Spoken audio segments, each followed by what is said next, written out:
Okay, sir. We are live now. Okay. Already 400. How many have joined YouTube right now? 473. 473. Very good number.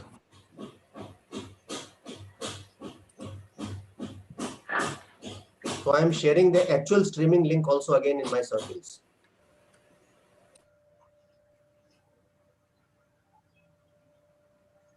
Okay, sir. We are live now. Already 400. How many have joined YouTube right now? 473. 403. 473. Very good number. Let's see. So I am sharing the actual streaming link also again in my circles.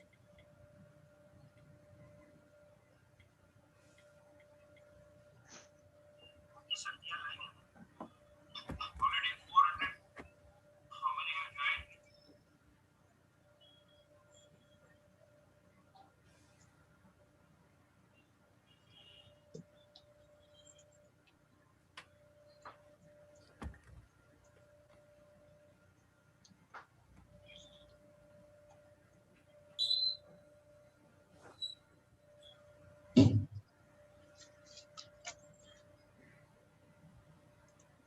Mathur sir, shall we start now? Yeah, it's already 10. Yes. Yeah. Yes. Let us follow the timing. Enough people are there.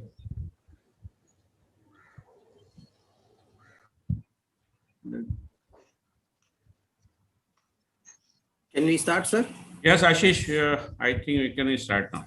Okay, sir. Fine. So, very good morning to all of you. Today's chief guest, Professor Pramod Kale, ex-director, Space Application Center and VSSC ISRO, currently director, ICIT Private Limited, Pune.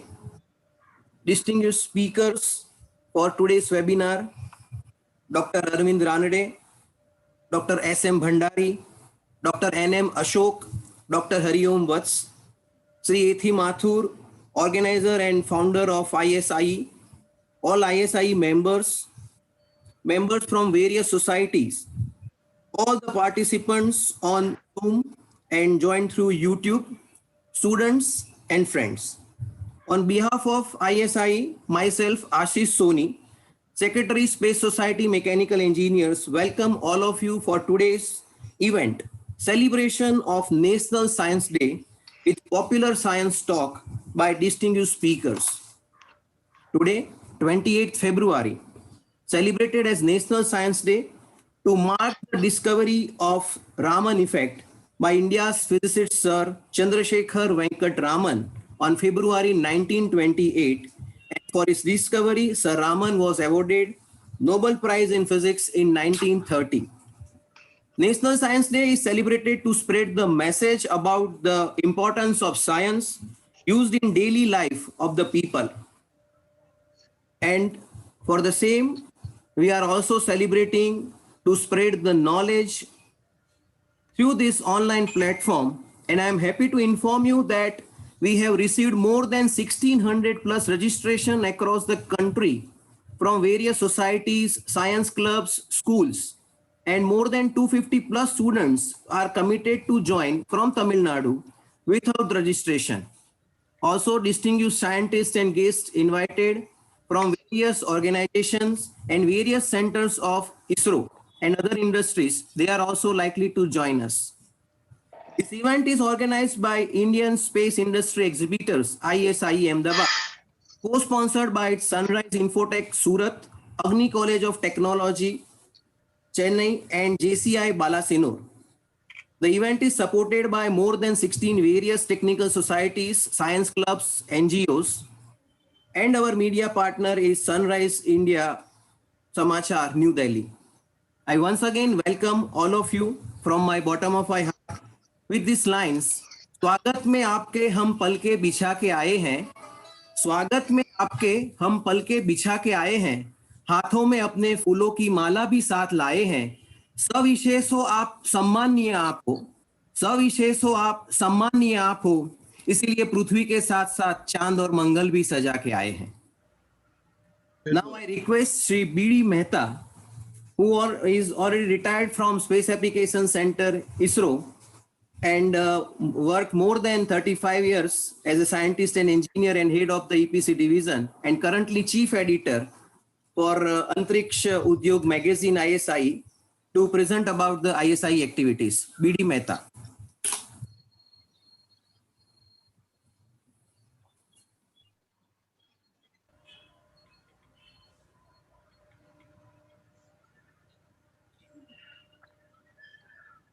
I request BD Mehta to present the activities about ISI.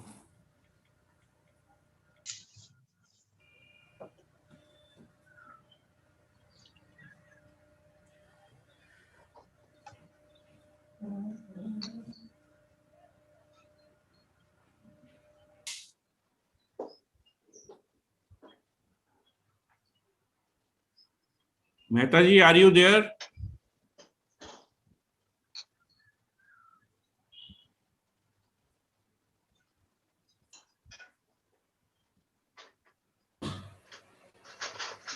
Mehta sir can rejoin or check his mic. Maybe.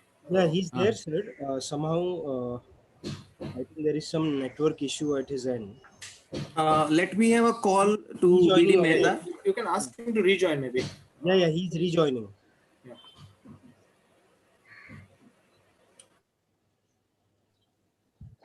Mr. BD Mehta will likely to join very shortly. Please hold.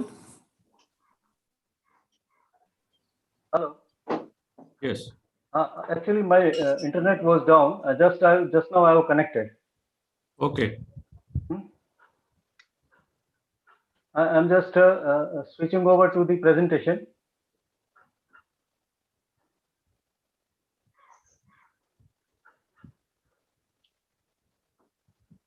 Is it now visible? Yes.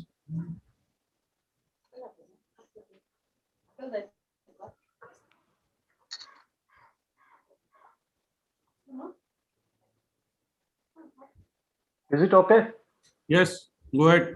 Okay. Good morning, everybody. Special good morning to Sri Kale. Today, as you saw, this is a National Science Day celebration. We remember our C.V. Raman on his name. Actually, this National Day is being celebrated on 28th February every year. Now, this National Science Day is already organized by the Indian space industry exhibitors and many others. I would like to give some highlight about the ISIE and what are the activities going on by this organization. I'll just give you the brief on it. As you say, are you aware that the name ISIE means the Indian Space Industry Exhibitors, which is already at Ahmedabad and Ghaziabad? If I go through the info about the ISI, it's a micro venture under MSME, New Delhi, and it was registered as an educational company in 2018. It is an initiative taken by Sri Mathur, which is well-known figure among the space fraternity, especially in SAC and ISRO. He is an IIT Roorkee alumni and retired group director from SAC ISRO. This has been registered at Ahmedabad and Ghaziabad. If I'll go through the brief about Mr. Mathur, he did BE and ME in mechanical engineering in 1977 from IIT Roorkee, and he joined SAC ISRO in 1978. Retired and superannuated in the year 2017. Since he is doing such kind of activity, he is also a life member of ASI, SSME, ISRS, and IE. A founder, secretary, and the ex-president of SSME, and the current president of IIT Roorkee Alumni Association at the Ahmedabad chapter. He is highly active in delivering invited talks in school, colleges, and conferences about space applications for the common man and the challenges for the young engineers to give an education in this area. If I see the vision of ISI, the main vision and motto of the ISI to spread the awareness about the tremendous application of space science and technology among the young school and college students and the next generation, along with the common men of the India through a popular lectures, awareness seminar, and the exhibition, etc. So this is one of the activity going on the through this ISI for the awareness of science in the society. The honorary advisory board is Sri Vilas Palsule, Sri Vikram Desai, Sri A.M. Jha, Sri Arun Saxena, and Dr. S. Valachani. Though first four is from the SAC ISRO as executive director, ex-directors, deputy director, etc. And Mr. S. Valachani is the ex-head HRD ONGC. If I'll give you the highlight of the activity of ISI, the main activities are like this: awareness, the seminar, national seminar conferences, short-term courses, space science galleries, and skill development programs among. And this also we have initiated the space news magazine. In India, we have very little or almost no for the space industry awareness. We have started the Antriksh Udyog, to give the highlight and the awareness of the space activity which is going on in India. We have initiated this first issue on August 2020. If I'll give you a brief highlight of the activities which is being carried out during this 2018 to 20, the composite material and the applications in the space at Atira Ahmedabad, June 2019, and then established Space Science Gallery at Ghaziabad on October 4, 2019, to give the information about the general public about the what is the space and what the activities are being carried out. The two-day national seminar on inflatable material and structures and their applications in space, particularly, we have conducted on October 7 and 8, 2019 in IIT Roorkee. The one-day seminar on applications of satellite remote sensing for the common man on 30th November 2019 at the Delhi State Center, IE. If I'll give you more detail on the online awareness lecture series on the composite materials and application space held in July 20, and awareness lecture series on satellite communication and its applications, August, the common man, on February 20th, online popular talk on Dr. Vikram Sarabhai birthday on 12th August on Space, Our Future by Professor Pramod Kale. The more than 450 persons already attended this lecture. The awareness lecture series on the space materials in September 2020, jointly with the Shiv Nadar University, Greater Noida. Popular talk on space applications for the common man, others jointly with Space Geeks, Mumbai during the World Space Week in October 2020. The awareness lecture series on the 3D printing and its application in the engineering, conducted on between 11th and 13th December 2020. We also do the collaborative program with the academy we conduct our IIT Roorkee and Shiv Nadar University for the R&D activity like Atira Ahmedabad, the NGOs like Space Geek Mumbai also joining for carried out many of our programs. The professional associations with SSME, IEI, DSC, ISRS, IMSA, and ISG, etc. Also, we have a plan in the future activity. We will carry out the seminar on space thermal system with the Nirma University, short-term course on mechanical design and fabrication of satellite station antennas, short-term course on composite materials, and also seminar on habitats in and mining on the moon. A team of civil engineers and architects has already started working on it. The seminar on space education for the school teachers and students. That is the most important activity also we are carrying out to educate our next generation. And the seminar on application of space science and technology for the common man. Now we have also planned a mobile space science exhibition, because if we make an exhibition, that's a good, people can come and join, but we also have a mobile space science exhibition, so it will reach to the each and every common man and a very remote area also. So we plan to create a team for organizing exhibition in the school societies of various towns and the villages of NCR, initially with the national capital region and then other parts of the country also.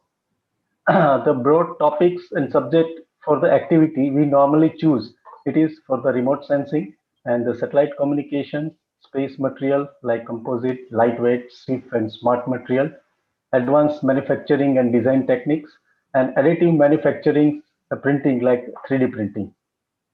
Development of Indian industry for the software and the hardware also. It is one of the very important topic. Now we also have the faculty and trainers. We try to invite retired and working ISRO scientists, engineers, experts from the industry and academic institutions. They can provide best help in planning and execution of the event. They can also deliver talk on various subjects in which field they are expertise. Now, the academic institutions and the professional institution can also help by providing their auditoriums and other logistic support to ISI for organizing such events. They can become the joint organizer, and in this case also we have many joint organizers and supporters. They can have the activity in various parts of India. As I said, that we have also initiated the Space Science Gallery as a permanent exhibition at the Ghaziabad. We have initiated this. It is been named after the Lal Bahadur Shastri as a Sri Lal Bahadur Shastri Space Science Gallery. Started in the town of Gaur Homes of Govindapuram, Ghaziabad on 4th October 2019. Posters related with the space basics and the applications are already being displayed there. Students and the local residents have started visiting on Saturday and Sundays. This is the highlight of the activity of the Space Science Gallery, already reflected on the local newspaper. Future work also to be implemented in the Space Gallery, the model of satellites and rockets to be added, posters and the flex banners to be printed, and the books on the space topics in Hindi to be added, and the scientific workshops also to be organized. So awareness of the science and space technology will be widely spread. The latest activity in this ISI, we have already started by publishing of the magazine, as I told you earlier, which is highlighting the work carried out mainly by the following. The research activities by the academic institution, products developed by the Indian government, private industry in the field of space. First issue of the Antariksh Udyog magazine was released on 30th August 2020 by Padma Shri Professor Pramod Kale. Is the ex-director SAC ISRO Ahmedabad. Second issue of Antariksh Udyog magazine was released on 11th December 2020 by Shri Vinod Joshi, Associate Director at ISRO Headquarters, Bangalore. And the third issue, recently on 6th February, we have released by Shri Nilesh Desai, the current Director SAC ISRO. And the editorial board of this magazine, Shri B.D. Mehta, retired HOD, SAC ISRO. Shri Subramaniam, retired Deputy Director SAC, Shri S.M. Bhandari, retired Scientist SAC ISRO, Shri S.C. Mathurji, retired GD Group Director SAC ISRO, and Shri K.P. Balsod, retired Scientist SAC ISRO. And Sanjeev Kanda is our consultant for this magazine. These are the three magazines first page I like to highlight. This one, the first one, which is already published on Dr. Vikram Sarabhai's century. The second one, it is on 11th December, which is the cover story of small satellite market update. And the third issue, which is on the 6th February, which is having a cover story of on-orbit satellite servicing and refueling. And time to time, very regularly, we are publishing this and also giving more information either from editorial editors and also inviting the external authors. For the conducting very efficiently this magazine and this activity, we also need to sponsorship and financial support, as the fee for awareness seminar is either nil or a bare minimum. And industrialists, technocrats, and the philanthropists are also requested to help the organizers by supporting financially or in kind. The organization like ISRO, Antariksha Corporation, NISL, in space and other space industry also can participate, or any individuals, those who are capable and also interested, they can also join for this. You can contact this Indian Space Industry exhibitors by Sri A.C. Mathur on the phone number, and the detail is being given. Currently, for this program, the sponsors also we have to highlight them as they have already taken interest in this. So the sponsor for the current program, the main program organizer is ISI, co-sponsors by Sunrise Infotech, media partner is Sunrise India Samachar.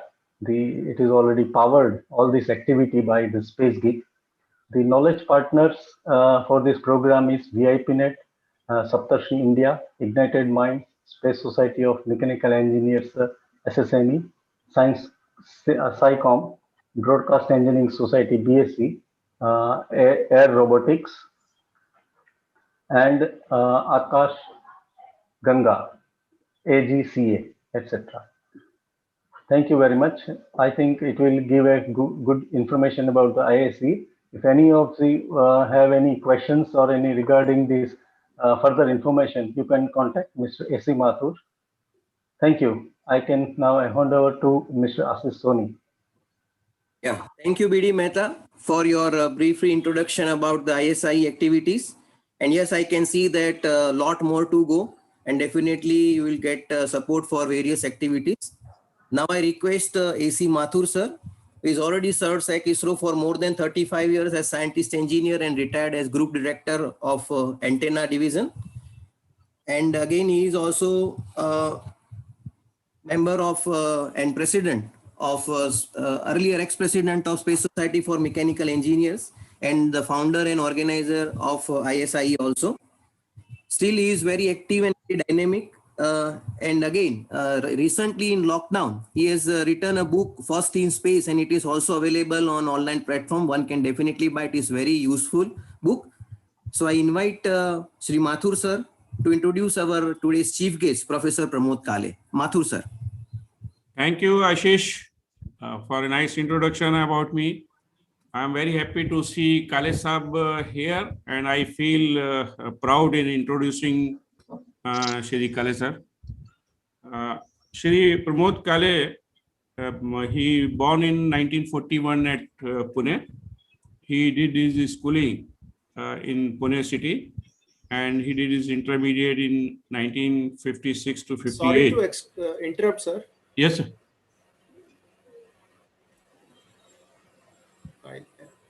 Can you hear? Vaibhav, minus 45 seconds. Okay. Satish Dhawan sir minus 40 seconds. में Amazon या one के साथ can सहयात्री you के share रूप the में screen, Vaibhav, if possible? Minus 35 seconds. में अपने निर्धारित कक्षा की ओर अग्रसर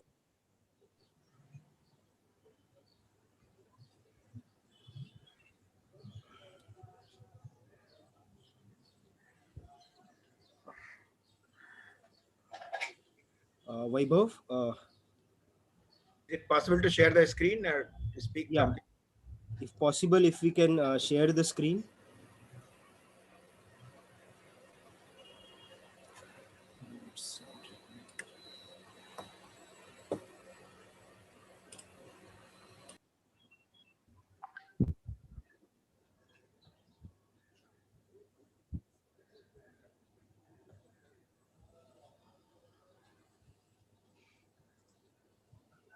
Or Amrutanshu ji, can you share your screen? I just would have to say, I have already shared the link in our group. just wait a second, sir. I'm just opening it up.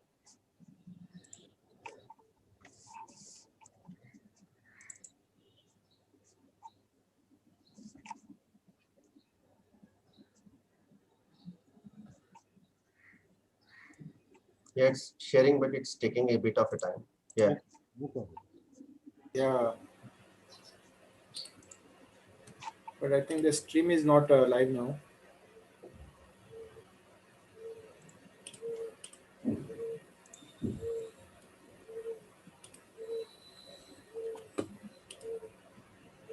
Coming? Amrutanshu ji?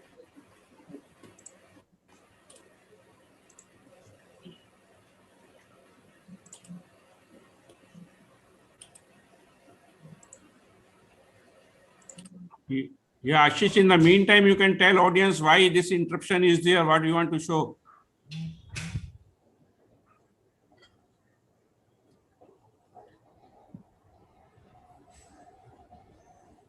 Yeah.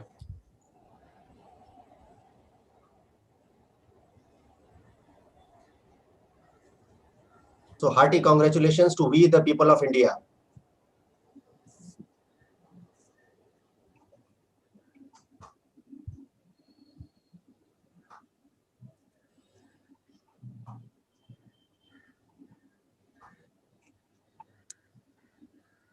So Amrutanshi, can you give a brief background about today's launch so that audience can get information about today's launch?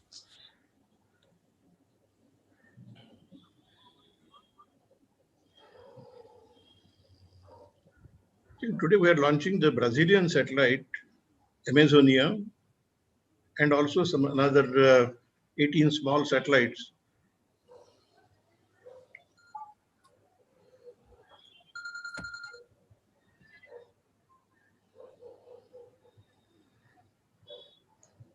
So right now we are sharing live the first launch of ISRO in the year 2021 after the pandemic gloom.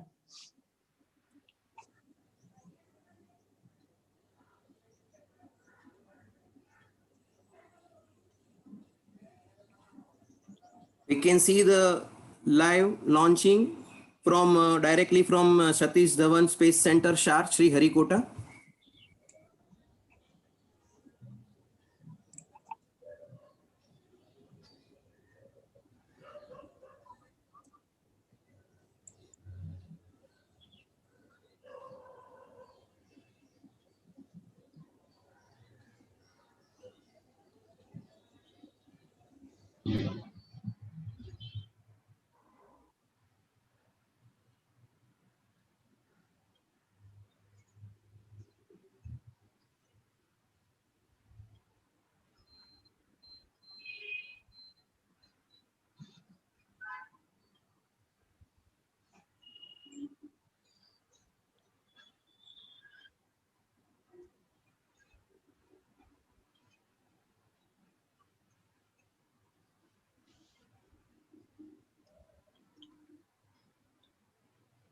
This will go on for about 20 minutes or so. So, Right. So I am just stopping the share of the screen so that the normal program can continue. okay, sure.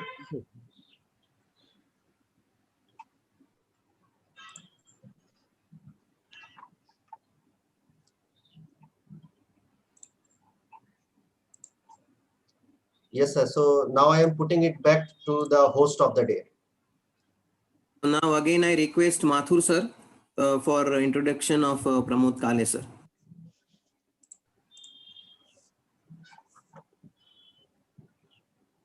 Mathur sir.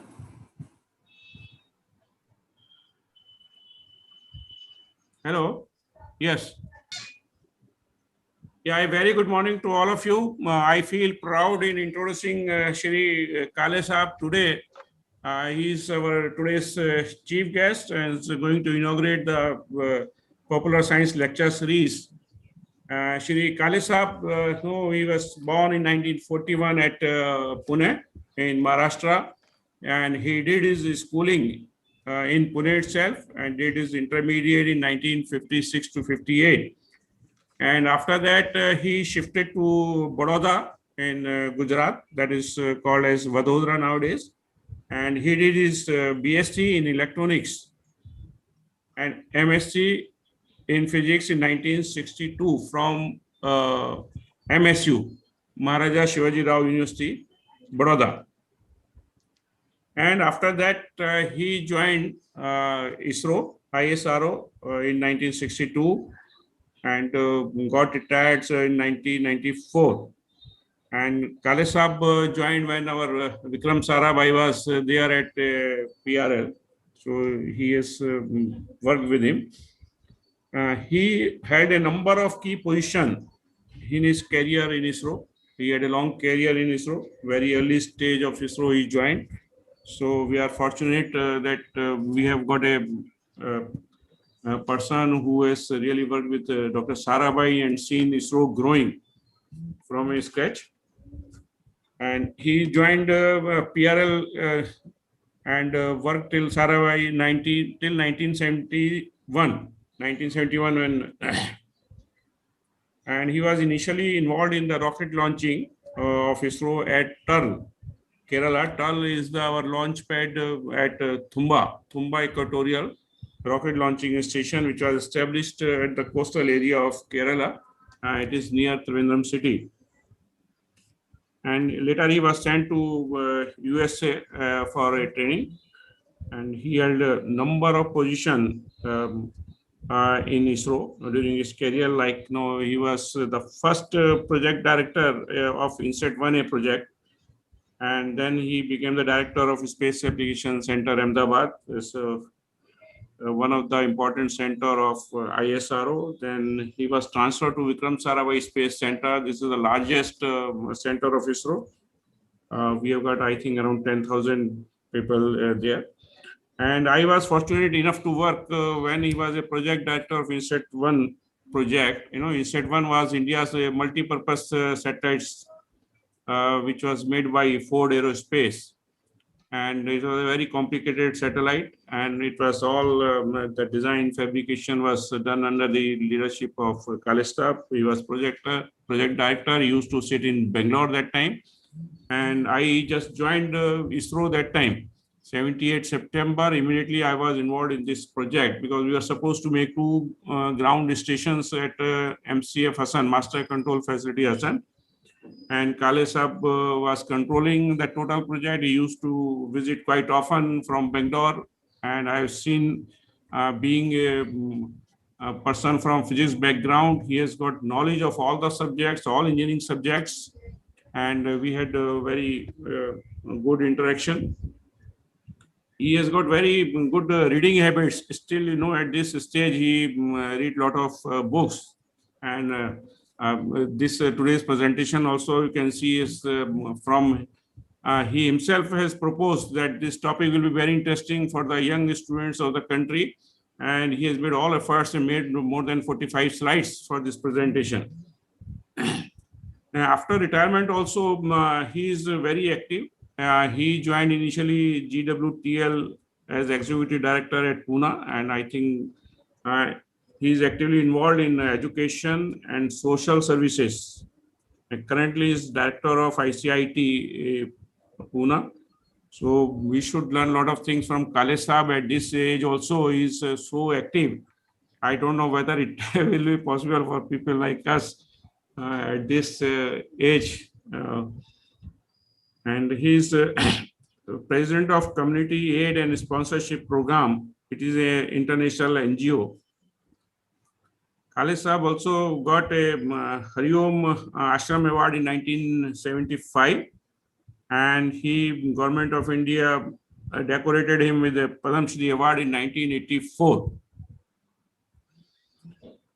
And then he got R.L. Wadhwa Gold Medal by Institution of Electronics and Telecommunication Engineers 1990. So actually biodata is very, very long, so I'm not going to cover all the things. So only a salient features I'm telling. And Kalesab is readily active whenever we request him for giving a talk, and he comes with his own idea of a new subject.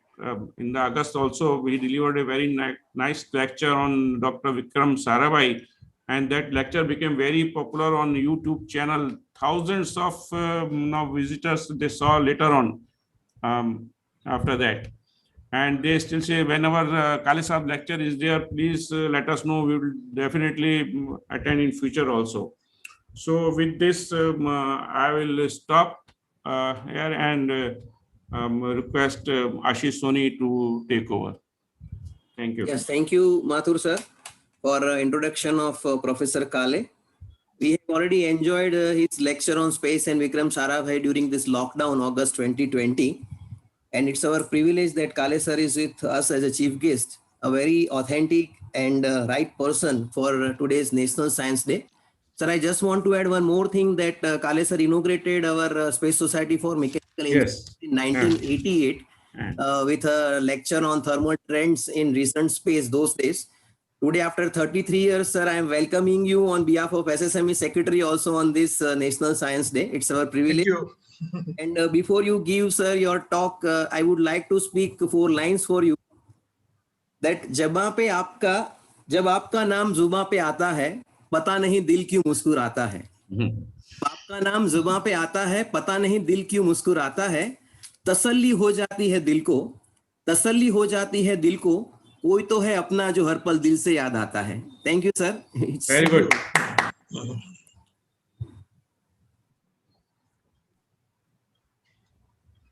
Kale, sir, please. Okay. I must thank all of you for inviting me to inaugurate this program of this popular lectures on science subjects. That on the National Science Day, which we celebrate to commemorate the discovery of the Raman effect. As far as I remember, Dr. Vasant Gowarikar, when he was the secretary for the Department of Science and Technology, he started this idea of celebrating 28th February as the National Science Day. I remember that as a student in Vadodara, I heard Dr. Sir C.V. Raman giving a popular lecture on diamonds. That was one of the subjects on which he had worked extensively, because as a crystal, it is a very, very important crystal for physics subjects. Extremely hard, various different properties of optics related things, mechanical properties, thermal properties, everything. And it was a fascinating lecture delivered by him. After that, I came across, when I joined the Physical Research Laboratory, Dr. K.R. Ramanathan, he was our director at the Physical Research Laboratory in those days. And we were surprised, at least I was surprised, because I knew about Raman effect because we studied it as part of physics. But in Dr. Bhagwantam's book, Dr. K.R. Ramanathan has been credited as the first person to have actually observed the Raman effect. And theoretical explanation was given by Dr. Sir C.V. Raman at that particular time. Later on, within the next 2 years or so, I met Ramanathan, Pisharoti, and Miss Annamani. All 3 students of Sir C.V. Raman.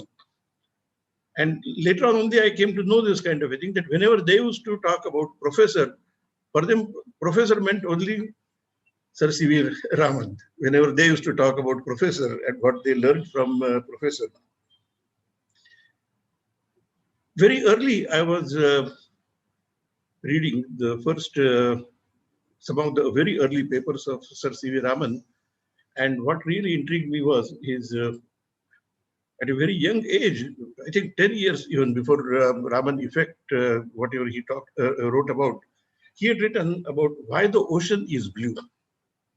And later on, I came across his very famous lecture that he delivered in Ahmedabad at the foundation stone laying ceremony of the Community Science Center as to why the sky is blue. Why the sky is blue is a lecture which I read many times again and again, even after all these years, because that is one lecture which gives me excellent ideas as to how to communicate science-related subjects with students, with general public. And Raman had actually set this particular trend by that particular lecture. Later on, I came across his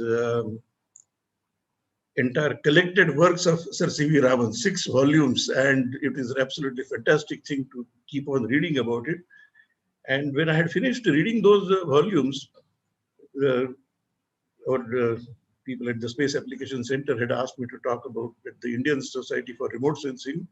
And I had selected the subject, Colors in Nature, and I gave my lecture based upon what Raman had written on various aspects of colors in nature. And later on, in 2011, I finally wrote a small book colors in nature. Raman's work will continue with us for a very, very long time. Any student who really wants to do research work, wants to study something new, should actually try to read through the collected works of Sir C.V. Raman, particularly to understand the vast scope that he actually went through, whether it is connected with physics, connected with crystallography, connected with even human vision. And when I read through some of those particular things, and then later on, definitely, what G. Venkatraman wrote about his A Journey into the Light, and how Raman was able to communicate. Raman as a person, Raman as a communicator. And I think we should really try to study, not just only the physics and some of the other things what Raman wrote, but also about his life and how he actually came up with various of his ideas and how he was able to start what today we are missing, and what he was able to start was a school kind of a concept where people working with him continued to do that kind of work more and more and expanded that kind of work. I remember that Dr. Bhabha and Dr. Sarabhai both were also at the Indian Institute of Science when Sir C.V. Raman was there as the director. And Sir C.V. Raman and Dr. Sarabhai had excellent relationship also. I'm really pleased to say that this particular series of lectures is now inaugurated. Thank you very much.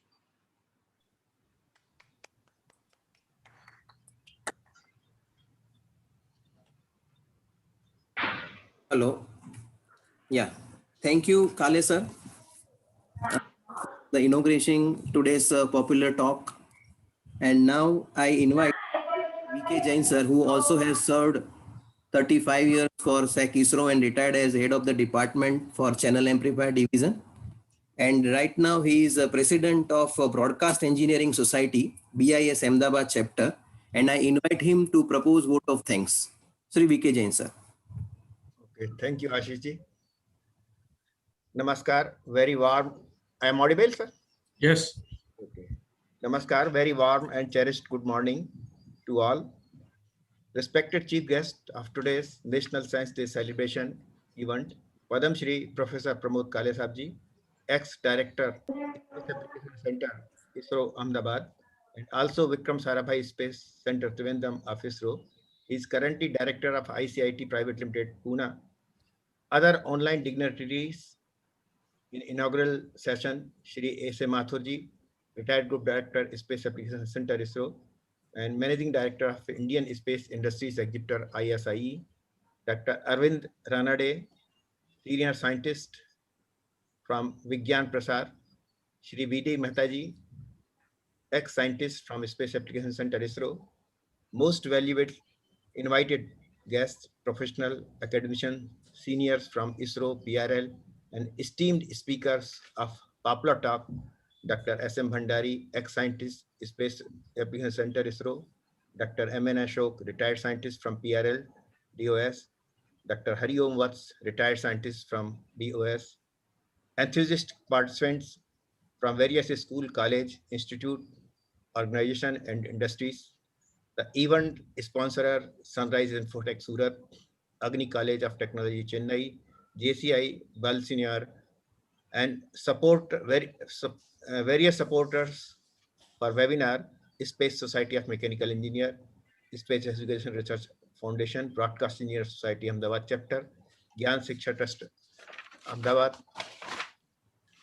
AI Robotic, Bangalore, Space Greek, Mumbai, IITR Alumni Association, Ahmedabad, Sri Lal Bahadur Shastri Space Science Gallery, Ghaziabad, Space Science Club, Ghaziabad, SICOM, New Delhi, Planetary Society of India, Hyderabad, UL Space Club, Kozhikode, Ignited Minds, VIP Net, Saptrishi, Mumbai, and media partner Sunrise India, Samachar, New Delhi.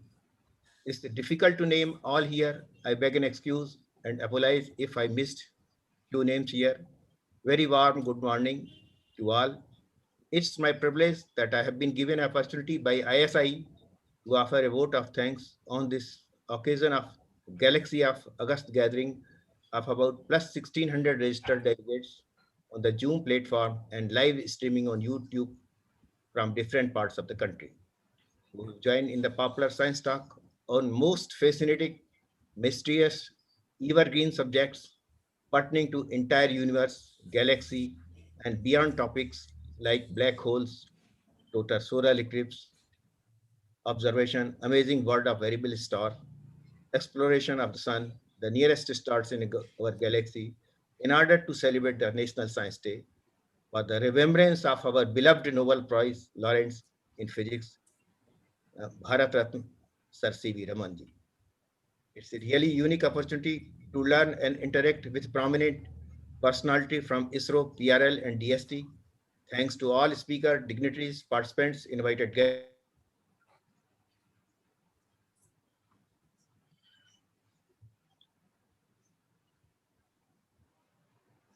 Finally, I would like to take this opportunity to record my heartfelt thanks to all for organizing supporting team for the logistic support and the valuable guidance by IIC and other professional body. Thank you very much. And now I hand over to Shri Ashish Soni for further program. Thank you, Jain sir, for proposing vote of thanks for today's event. And now it's time for virtual online photograph.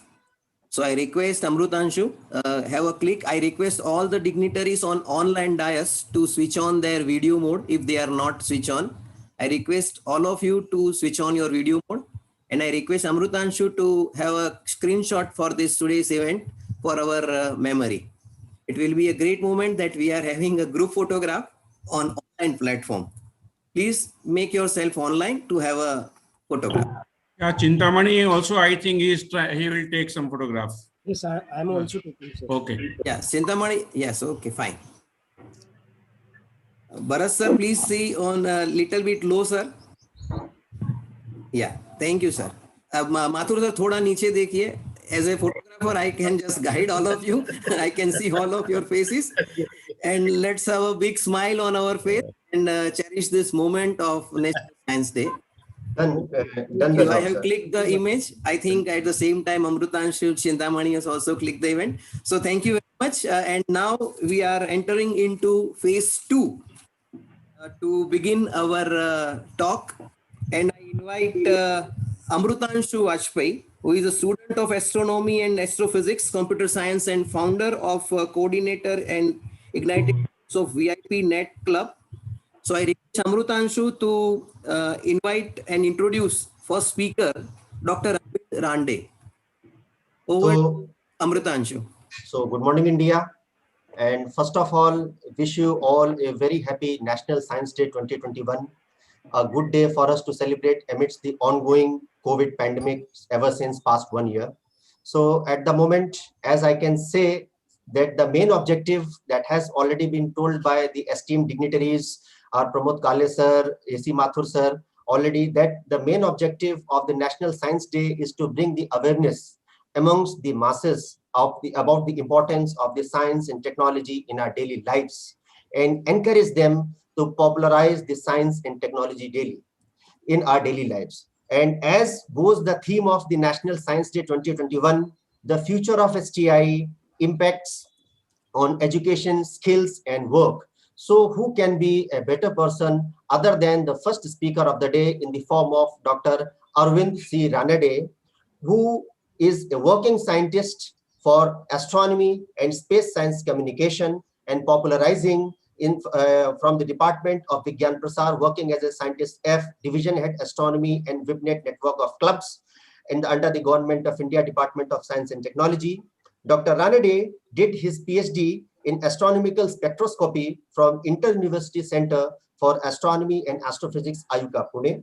He has contributed through a lot of research papers and research reports in popularizing the science at the academic as well as the popular levels. He has also been actively involved in writing the popular articles, scientific columns in media forms of different domains, and has also contributed as a subject expert in the various media channels as well. He has also been involved in the publication and the production of audio and the video program on astronomy in Vigyan Prasar. and has conducted more than 250 teachers training program and the workshops and conferences towards the development of the scientific attitude, the basic spirit enshrined under the fundamental duties of the Indian Constitution. So as we can see, Dr. Ranade has also been honored with a number of awards, especially Leela Bhai Pitkar Award for the first rank in the Department of Space Sciences from the University of Pune in 2000. He has also been awarded with the prestigious award of Acharya Shri by Vipin Joshi Foundation of Itarsi, Madhya Pradesh, and also Irada Vigyan Puraskar by Educational Research and Development Academy of Latur, Maharashtra in 2017. He has also represented India in a lot of conferences, to name a few, the international conferences in Poland, Colombia, and Qatar, and has also been a coordinator of the first ever National Science Film Festival and Competition conducted by Vigyan Prasar, Government of India. And as also, I am very much proud to announce that he has been my teacher, in fact, and he was the coordinator of the largest practical science lesson event of breaking the Guinness Book of World Records by conducting a chemistry practical by 2,000 students during the International Science Festival in 2015. At present, he is looking after the network of science clubs of WIPNET program of Vigyan Prasar and is the convener of the national level of student talent search examination named as Vidyarthi Vigyan Manthan. He is also a life member of the Astronomical Society of India, the Meteorological Society of India, and the Indian Science Congress Association.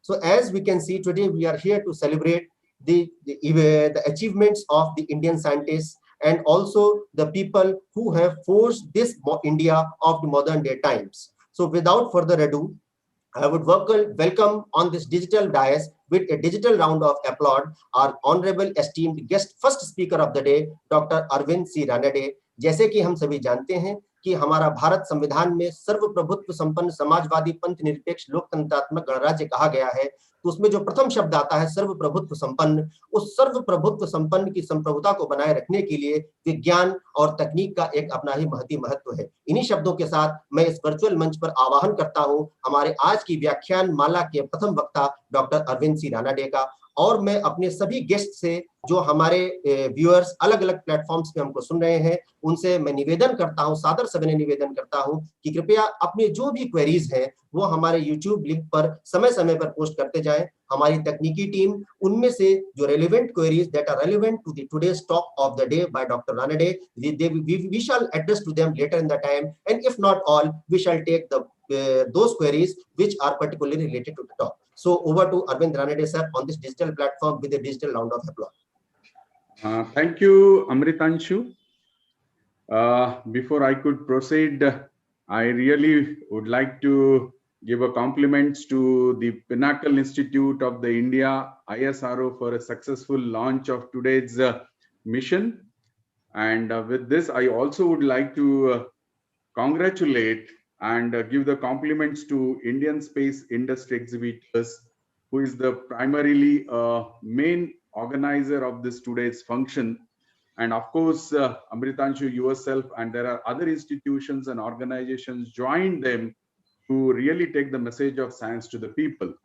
I think this is one of the great opportunity for all the science lovers across the country, as well as the viewers across the globe, those who are looking at this present program through the YouTube channel, as you mentioned, that this is being telecasted live across the globe. I think this is one of the best program, I would say, where various equal-minded institutions and organizations have come together and given a twist, I would say, to the young minds of the country. Really understands, I would say, the contemporary science to the right people, those who have worked in the field of space sciences, physics, and of course on the astronomy, astrophysics as well. I think with this, I also would like to thank the organizers for giving this opportunity to be part of this whole lecture series. और आज हम जिस विषय के ऊपर चर्चा करने जा रहे हैं, so I will be talking in two different, I would say, the aspect. One, I think our first, I would say, the chief guest of the function and most respected Dr. Pramod Kale ji has given a brief about why do we celebrate National Science Day, and we are in a 37th year of the celebration. since 1987 that this kind of Science Day is getting celebrated across the country. And let me tell you, almost now across the science and technology institutions of the country, many people, in fact, within the institution also wait for the day in through which they actually depicts, they also let the common people know about the achievements that they have done over a year and communicate to the people. So today's day become so special. It's a very, very important, or rather I would say pertinent, to have a talk on the at the beginning for the most important and personality of the function and today's program is about the Sir C.V. Raman. So I think to start with, I will talk about some 30 minutes for about Dr. C.V. Raman, his biographies or rather his achievements and the life that he has devoted himself for the science. I will request the organizer to please allow me to share my screen so that I can take on my PPT. You can share your screen, sir. Yeah. Okay. Is the screen visible now? Yes, sir. Perfectly visible. Yes, sir. Okay. Thank you. I think it is important on this particular day to remember the C.V. Raman, and Dr. Kale has actually gave us the right, I think, the points or the starters to which the country like India has really leading on every front. And of course, the credit goes to Dr. Sir C.V. Raman because I would say the leaders of the country, especially in terms of the atomic energy or the space sciences, both the leaders, as he mentioned, Dr. Homi Bhabha or whether Vikram Sarabhai, both really give a lot of credits to C.V. Raman when during their time in the Indian Institute of Sciences for bringing or rather giving them right directions to think for the country like India.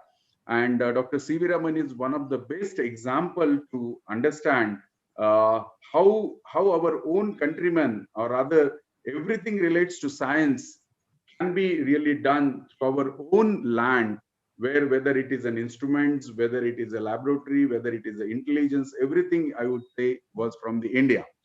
तो आज हम उन व्यक्ति के बारे में थोड़ा सा एक दृष्टिक्षेप डालने की कोशिश करते हैं कि डॉक्टर C.V. रमन हमारे पूरे देश में किस प्रकार से सबको याद आते हैं, उनका जीवन का एक सफर कैसा रहा और उन्होंने किस प्रकार से बहुत सारी इंस्टीट्यूशंस बिल्डर्स को भी निर्माण किया. And let me tell you, perhaps if we say Dr. Sir C.V. Raman as a first in every place wherever he was, whether he was in the school, whether he was in the research, whether he was in the formation of institutions, wherever he was the first, and I would say the torch bearer for every field wherever he worked in the field of science, or maybe we can say in the field of an institution building. Now it is time to really look at how this C.V. Raman was a person who actually started his life and how work inspired him to take the science as a career. And right from the childhood, he was much interested in the science, that we can very easily understand by looking at how the progress in his life has made him to do something. And I would say the person full of conviction and full of confidence, who was very well known to, I think, the entire community of science, the kind of confidence that he had in his work, that he was very sure about receiving a Nobel Prize well in advance. And we all know that he was the one who booked the ticket for his journey along with his wife, that he is going to get the Nobel Prize. So this kind of a person who was so much of confident, so much of conviction person, and was very sure about the work that he has taken in hand. So we'll talk about his life, उनके जीवन का थोड़ा सा परिचय लेने की कोशिश करते हैं. Where he has born, how was his childhood, how he performed during the schools and higher educations, and of course during the time we will not certainly go into the depth of the work that he has performed, because we are really talking in terms of a popular talk, and his work and the areas where he very touched upon. I think with this, we will look at certain kind of photographs of his spectrograph, where he has demonstrated the people how no, the ideas and how he has been used, or rather constructed his own spectrograph in ICAS, that is Indian Association of Cultivation of Science in Kolkata.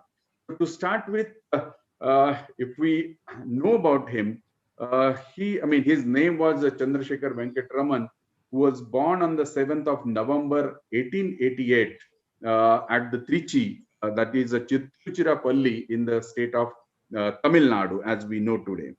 Well, his father was a simple teacher, but though we call it as a simple teacher, he was I would say, the excellent teacher of mathematics and physics, and perhaps his motivation and his work and his intellectual ability has perhaps helped Raman to really think about the physics in particular and science in general, as far as the inquisitiveness of the C.V. Raman comes into the picture.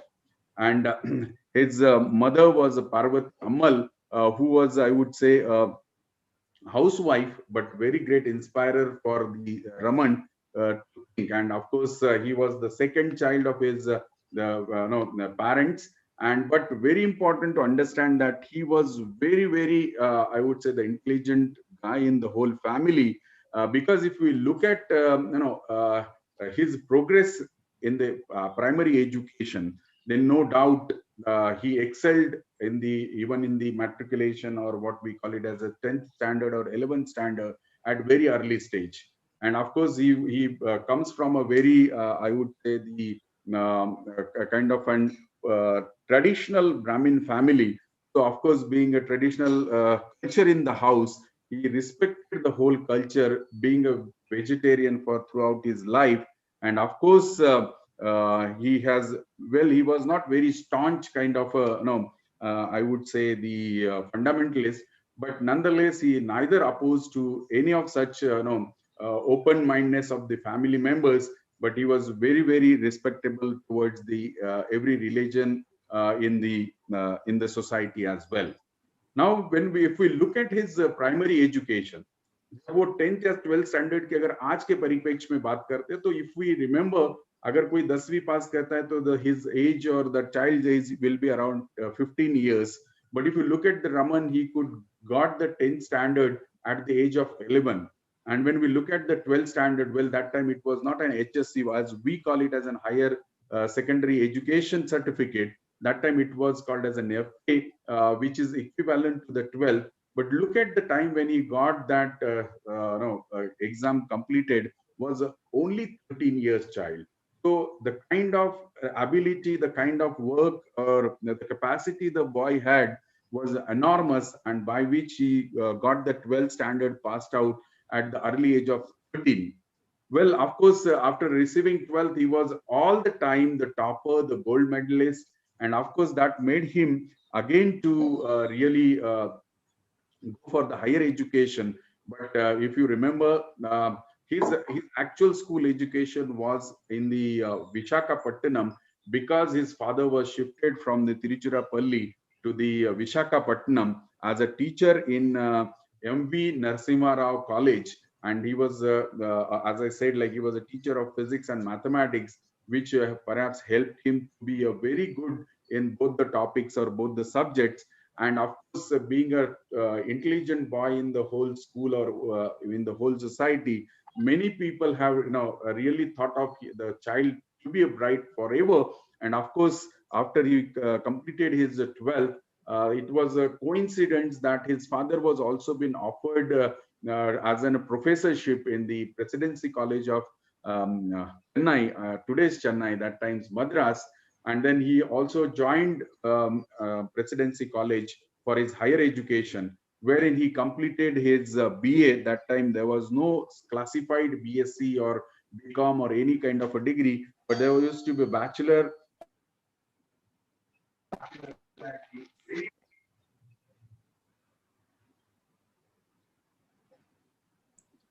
Arvind sir, I suppose there is some sort of a mic problem from your part. Arvind sir, Arvind sir? Can you give him a call? Okay, sure. Arvind sir? Okay, I'm just giving him a call.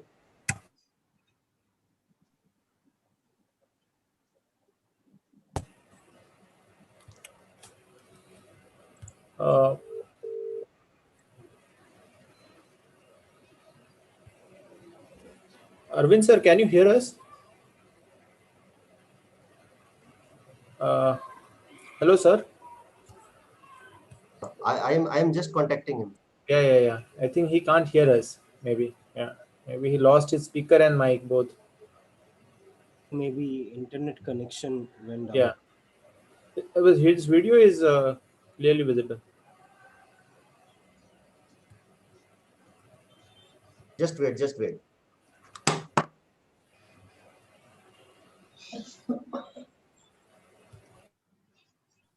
We are trying to contact Dr. Anvind Randle. Meanwhile, you can see the slides presented by him. Go through it, please.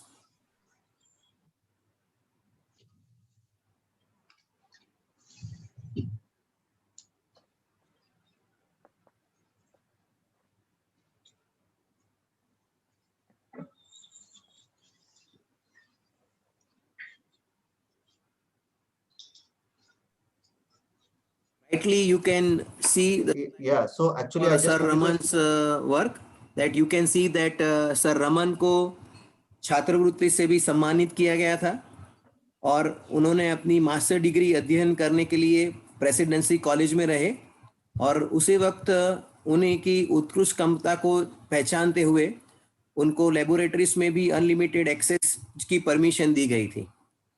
जब एक वैज्ञानिक को इस तरह की unlimited access मिल जाती है तो देखिए वो क्या कुछ नहीं कर सकते और इसीलिए केवल 18 वर्ष की आयु में नवंबर 1906 में रामन सर ने अपना पहला रिसर्च पेपर प्रकाशित किया।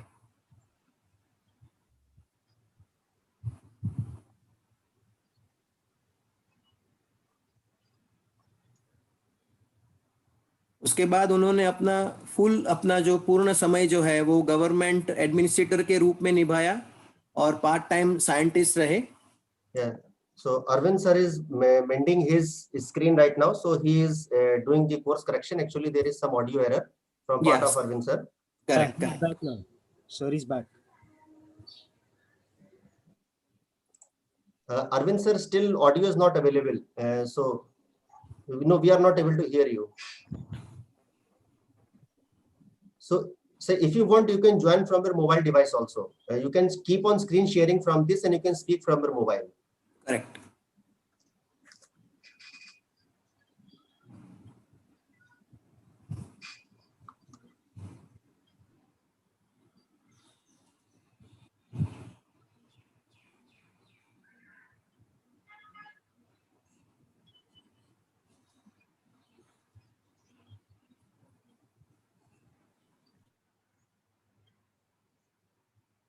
So there was actually some network issue from part of Arvind sir. So he is rejoining us. He is going out of the meet and he is joining us again. So yeah, there are a few fallouts of the technology sometimes. So he shall be rejoining. So I request the esteemed audience to kindly have a little bit of patience with us. And so we shall be resuming with the normal session within a couple of minutes. Yeah, sometimes the network slacks do occur, and so we are all on the virtual platform. So I hope that you won't mind such sort of an unwarranted delay. So we are just onto the process of mending the broadcast view, and Arvind sir, he shall be rejoining us again because of the network issue by which he was out.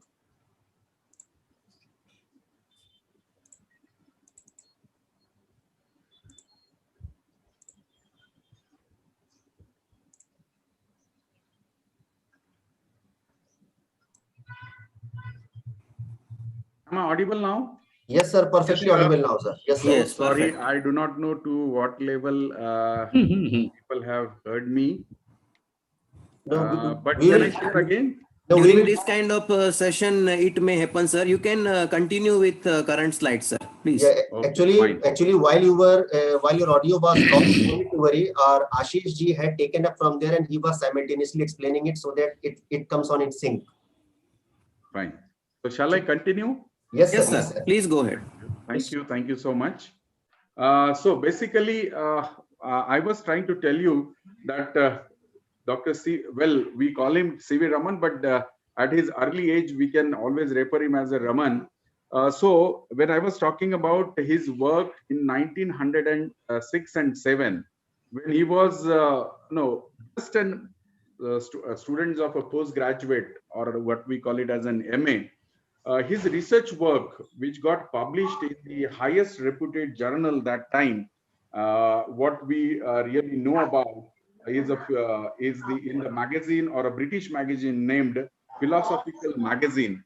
And then the work which was being published that time, there were a couple of papers which got published into the magazine, has been really attracted, or rather invited the attentions from the very renowned people across the globe. And one of the renowned person was not less than the person like Lord Raleigh, who was actually Nobel laureate.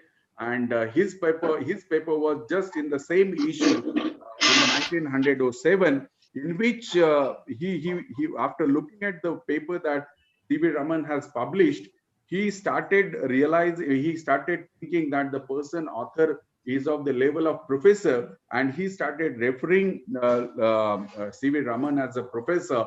So that gives rise to understand the level of Raman's work at the very early age, when he was just about 17 or 16 years old boy. So, and of course, his research was something which was very close to him.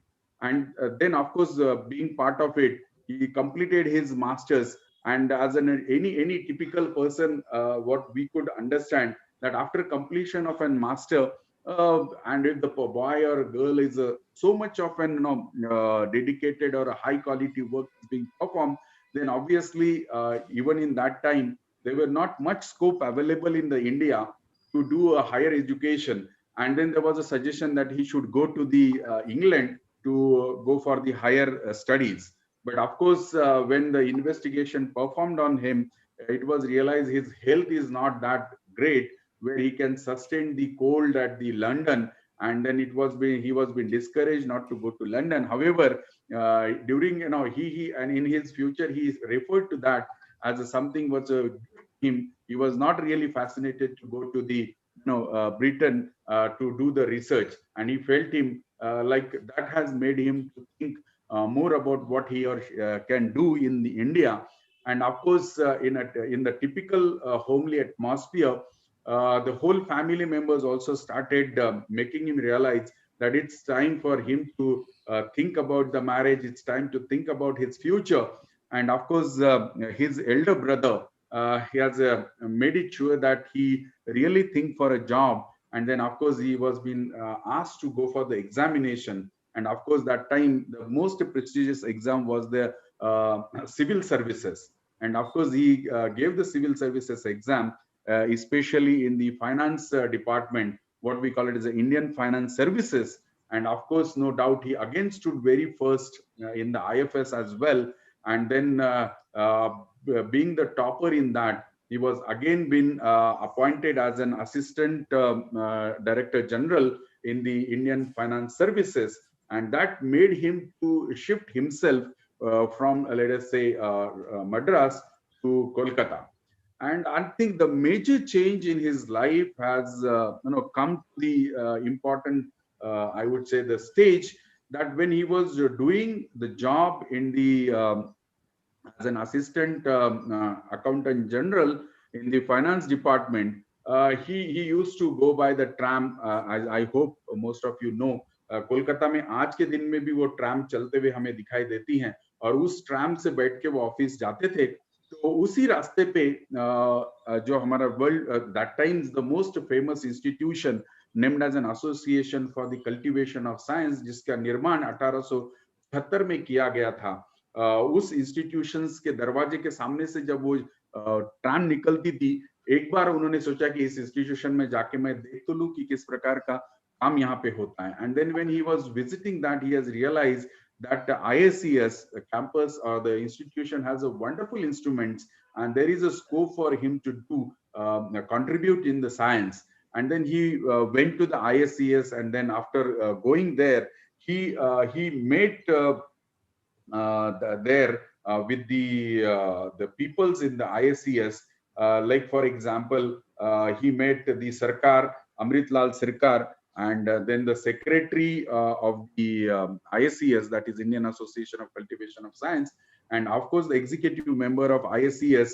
We all might have been heard about him, was the Ashutosh Mukherjee.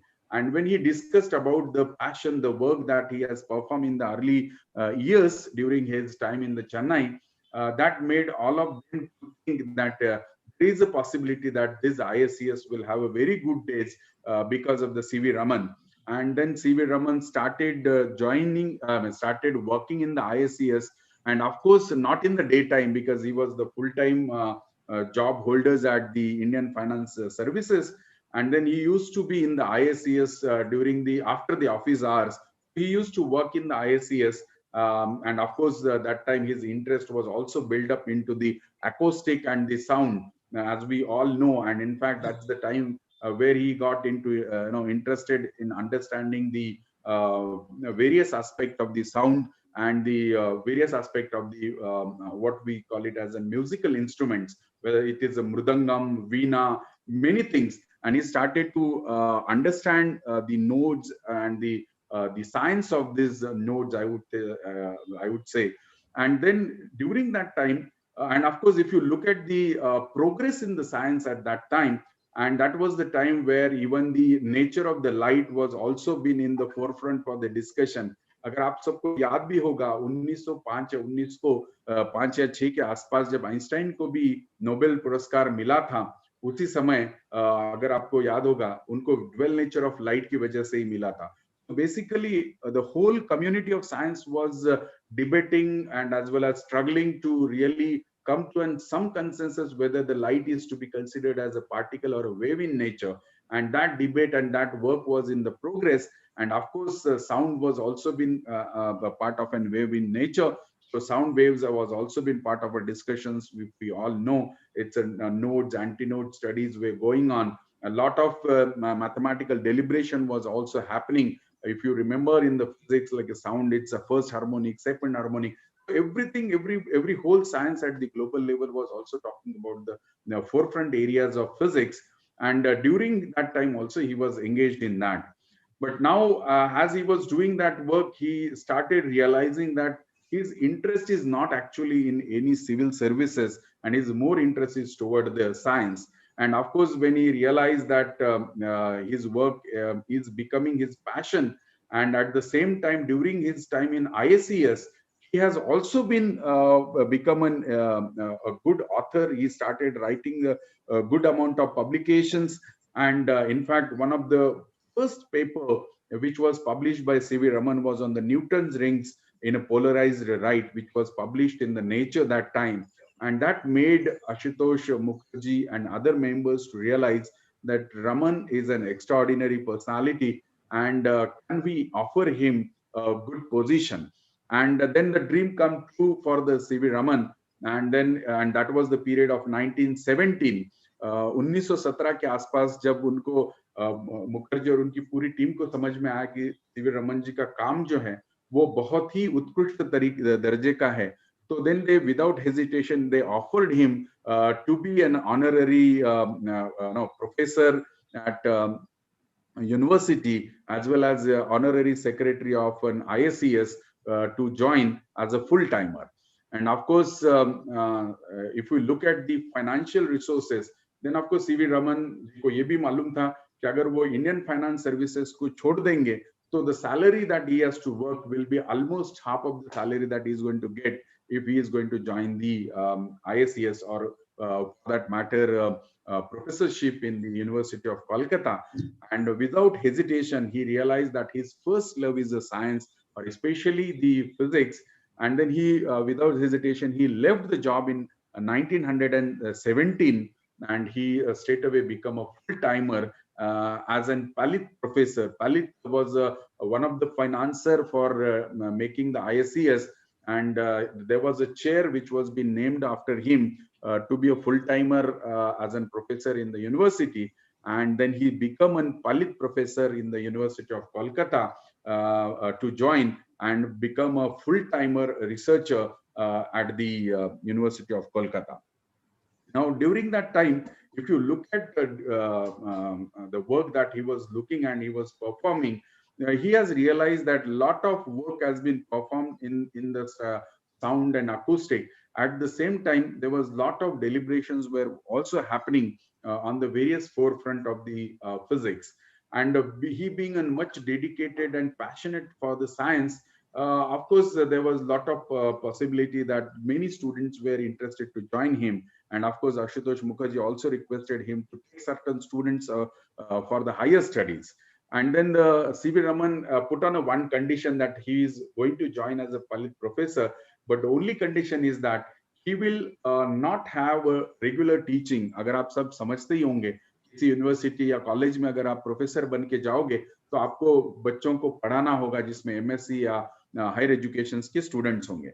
But the condition that Raman was given, put forth to the Mukherjee, Ashutosh Mukherjee, that he is not going to do the regular teaching, but he will work only in the research. And for that aspect, if there are any research student, he is ready to guide them and work with them. And in the process, he has really become a great, I would say, a successor. And within no time, there were more than a dozen of students who worked with him at the University of Kolkata. And then the work that he was trying to build and then was of the such a high repute that any publication which was coming out of it was having an enormous amount of attraction by the scientific community across the globe.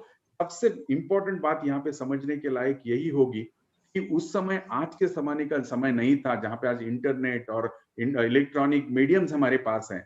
So that time there was only way of communications to the scientific community was the publications through the journals, and the quality of work that Raman used to publish was of the so high class that people have started realizing the importance of C.V. Raman. And then C.V. Raman used to get the calls or the invitations from the various institutions across the globe.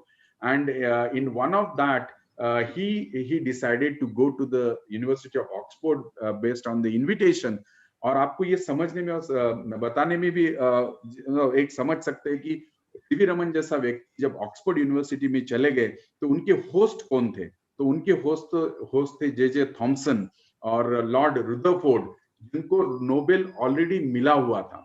तो that means this gives an idea that the kind of person who was becoming a host and looking forward to listen to him was of the extremely high standard. Those who performed extraordinary during their time and was of the high repute. However, C.V. Raman, when he was in the Oxford, after he delivered his speech or the talk, many of the scientific community, especially working in the physics, they have realized that the work that C.V. Raman is trying to go through is of the really high quality, and they have also encouraged us, Raman, to continue the work. And then on the way back, I think one of the important part to remember as far as the C.V. Raman is concerned, when he was coming back, of course, that time there was no formal aeroplanes that we have today, but that time what was there was nothing but the what we understand is the only ship which he was about to come back. And of course, with the ship's route was through the Mediterranean Sea. And when he was coming through the ship or उस जहाज पे से जब वापस आ रहे थे, when that ship was passing through the Mediterranean Sea, and of course the basic attraction was the color of the sea, that Mediterranean Sea, which was almost pure blue color. And that is where there was a lot of, and in fact, if you remember, Lord Raleigh, who was given the justification of being a blue sky or the being water blue in color, was of the understanding that it's nothing but the reflection of the sky that we see in the above the head. and that's the basically Mediterranean Sea that also that you see is will be a blue in color. But when he was trying to understand that, and please remember, Raman was such an extraordinary person. उन्होंने अपना एक छोटा सा spectroscope बनाया था, जिसमें उन्होंने एक प्रिज्म भी रखा था, और उस दोनों के माध्यम से when he took a certain amount of sample of water and he was investigating that, he realized that the blue color, as the Lord Rayleigh has mentioned about the what we all know, the Rayleigh scattering, is the one of the reason. He realized that it's not the Rayleigh scattering which is, or rather the blue color is not at all only a reflection of the sky that we see, and that gives rise to the blue color of the water. Then he was so much of confidence that what Rayleigh is being saying about the reflection of blue sky is the reason. He started thinking about with the sample that he took up, and he realized that it's not that simple as we all could think of, and he started establishing his own idea and theory. And when he was coming back with the ship, his mind was so fast in working.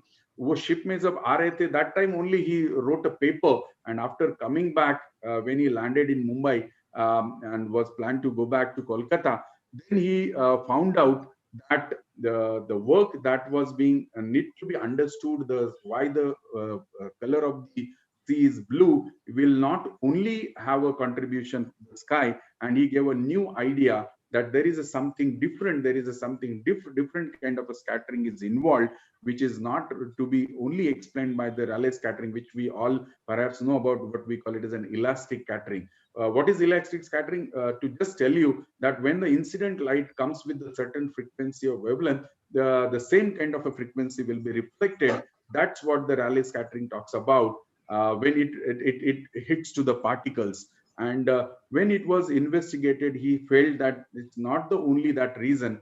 And after coming back, he, of course, if you remember, he was having a very good amount of students working with him. And then one of them was none other than what Kale sir has said. It was K.S. Krishnan, who was also part of the team, and Ramanathan was also part of the team, who was earlier working in the Rangoon, who on the request of C.V. Raman, he came to Kolkata and started working on this particular issue. And when they realized that the work that is to be performed and needs to understand, then based on the work that they took various samples of the various liquids, and with that they realized that the kind of work, the kind of scattering that is involved is not only the Rayleigh scattering, but there is a different kind of scattering which was involved. And then due to the work that they have investigated and said that it is a different kind of a radiations or different kind of a scattering effect, and they call it as a modified scattering.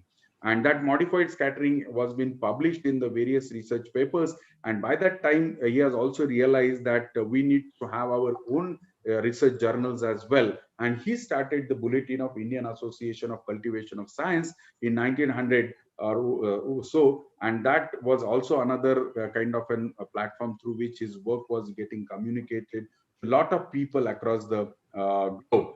And during that time, he published the work, and he used one of the sample of a glycerine in which the incident light, which was violet in nature, was coming out as a green because of the absorption and the various change in the frequencies. Then we call it as that was the one effect what they observed.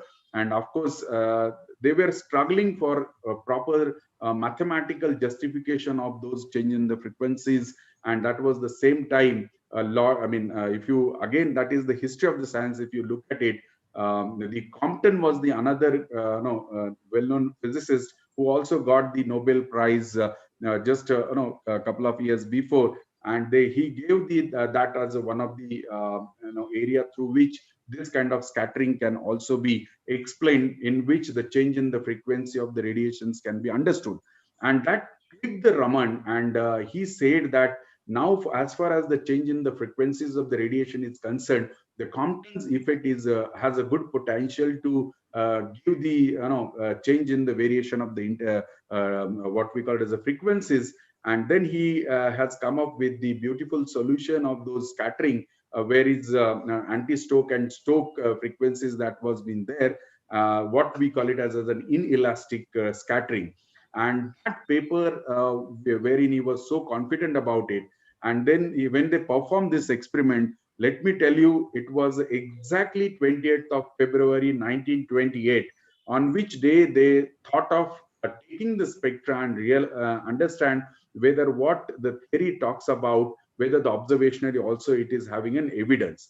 तो बिल्कुल उन्होंने उस examples के साथ, उस समय तो आज की तरह सोफिस्टिकेटेड इंस्ट्रूमेंट्स नहीं थे, उन्होंने मर्क्यूरी का इस्तेमाल करके रिफ्लेक्शंस लाते हुए उस स्पेक्ट्रोस्कोप से देखा, उसकी लाइंस को देखा, तो उनके चेंज इन द फ्रीक्वेंसी दिखाई दी, और उनको काफी कॉन्फिडेंस जनरेट हुआ कि this work is of the highest quality, and he was confident about the work that he performed needs to invite a Nobel by that time.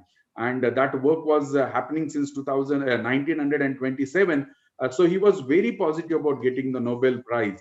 And every year he was thinking कि 2027 का Nobel उनको मिल सकता है, 28 का Nobel मिल सकता है. But that was the time when the de Broglie was also got the Nobel in 1928. And then in the 1929, when it was realized that if that year has not come to him, 1930 is going to be the year for him to be declared as an Nobel for the C.V. Raman.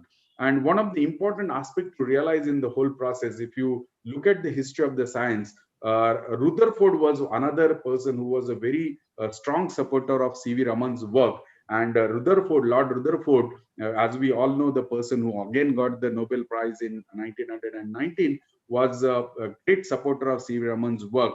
And he realized that the work, the quality of the work that C.V. Raman has done is of a Nobel quality. And he was the one of the member who recommended his name for the Nobel Prize. And of course, as I said in the beginning, he was so confident about his work. He booked his tickets well in advance, almost 6 months before, that he has to go and get that prize. And precisely the look at the confidence of a person. And then in 1930, the award was being declared to C.V. Raman for the work, as we all know as a Raman effect. And then he got the Nobel Prize. And after coming back from the Nobel, he has realized that the work and the quality of the work that the India needs to perform should have those quality caliber people in the country. After he coming back in a lighter way, we can say that Raman was so confident that, and then he started building an ego as well. Of course, we should not take ego in any negative fashion. So we can say that that ego was very constructive in nature. And then he started thinking about the people who are trying to contribute into the science should have a very clear idea of what he or she has to do. And then after coming back, he thought of having such kind of an institutions wherein good quality work can be performed. And let me tell you, C.V. Raman एक ऐसे व्यक्ति थे कि जिनको अपने देश के बारे में इतना गर्व होता था। वो नोबेल के वहां चले गए थे, तो उन्होंने बोलते हुए भी ये कहा कि मैं ऐसे गरीब देश से आता हूं कि मुझे अपने देश का झंडा भी नहीं है. My country doesn't have my own flag. But he was not at all shy about him saying that my country lack in the intellectual. He was confident that my country might be poor, but in days to come, that country will lead the world in the very right and fruitful way. So once he come back from the, after receiving the Nobel Prize, and then he realized that after coming to Kolkata, that he has to complete that Palit professorship, and that professorship was also almost at the verge of completion. जो Palit professor उनको बनाया गया था या उन्होंने उसको hold किया था. And then again the Lord Rutherford, when he looked at the work that C.V. Raman has performed, he recommended British government to make him director at Indian Institute of Sciences, Bangalore. And then based on the recommendations of Rutherford and other people, then C.V. Raman was being offered a directorship of Indian Institute of Sciences in Bangalore.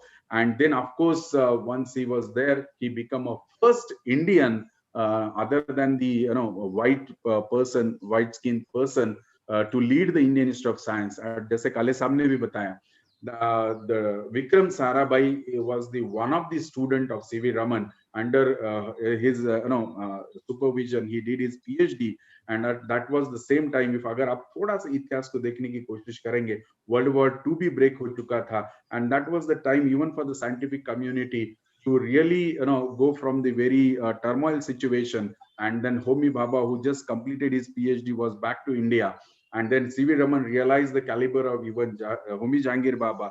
He also made a scope for Homi Jahangir Bhabha in IISc, and then he offered the position to him.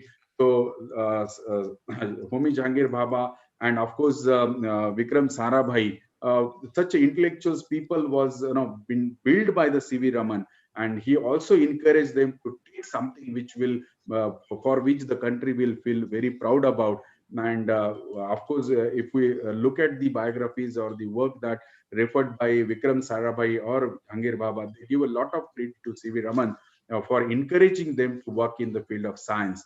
And of course, in the year 1947 or 48, his retirement was due, and he got retired from Indian Institute of Sciences. And then that was the time where he was think about what to do. And by that time, he was become a very kind of a staunch leader of the science. But one of the, as I said, like ego was in the right spirit. Then he decided to have his own institution and not to be dependent on any government funding. And based on all the money that he received during the Nobel, he decided to have a new institution named after him as a Raman Research Center, or Raman Research Institution. And he started that institution, and then he became an honorary director of that institution throughout his life. And one of the important part here to remember that when he was doing the Raman Research Institution work, which was very close to IISc from where he got retired, he was so passionate about the research. He had just refused any great position which was been offered to him.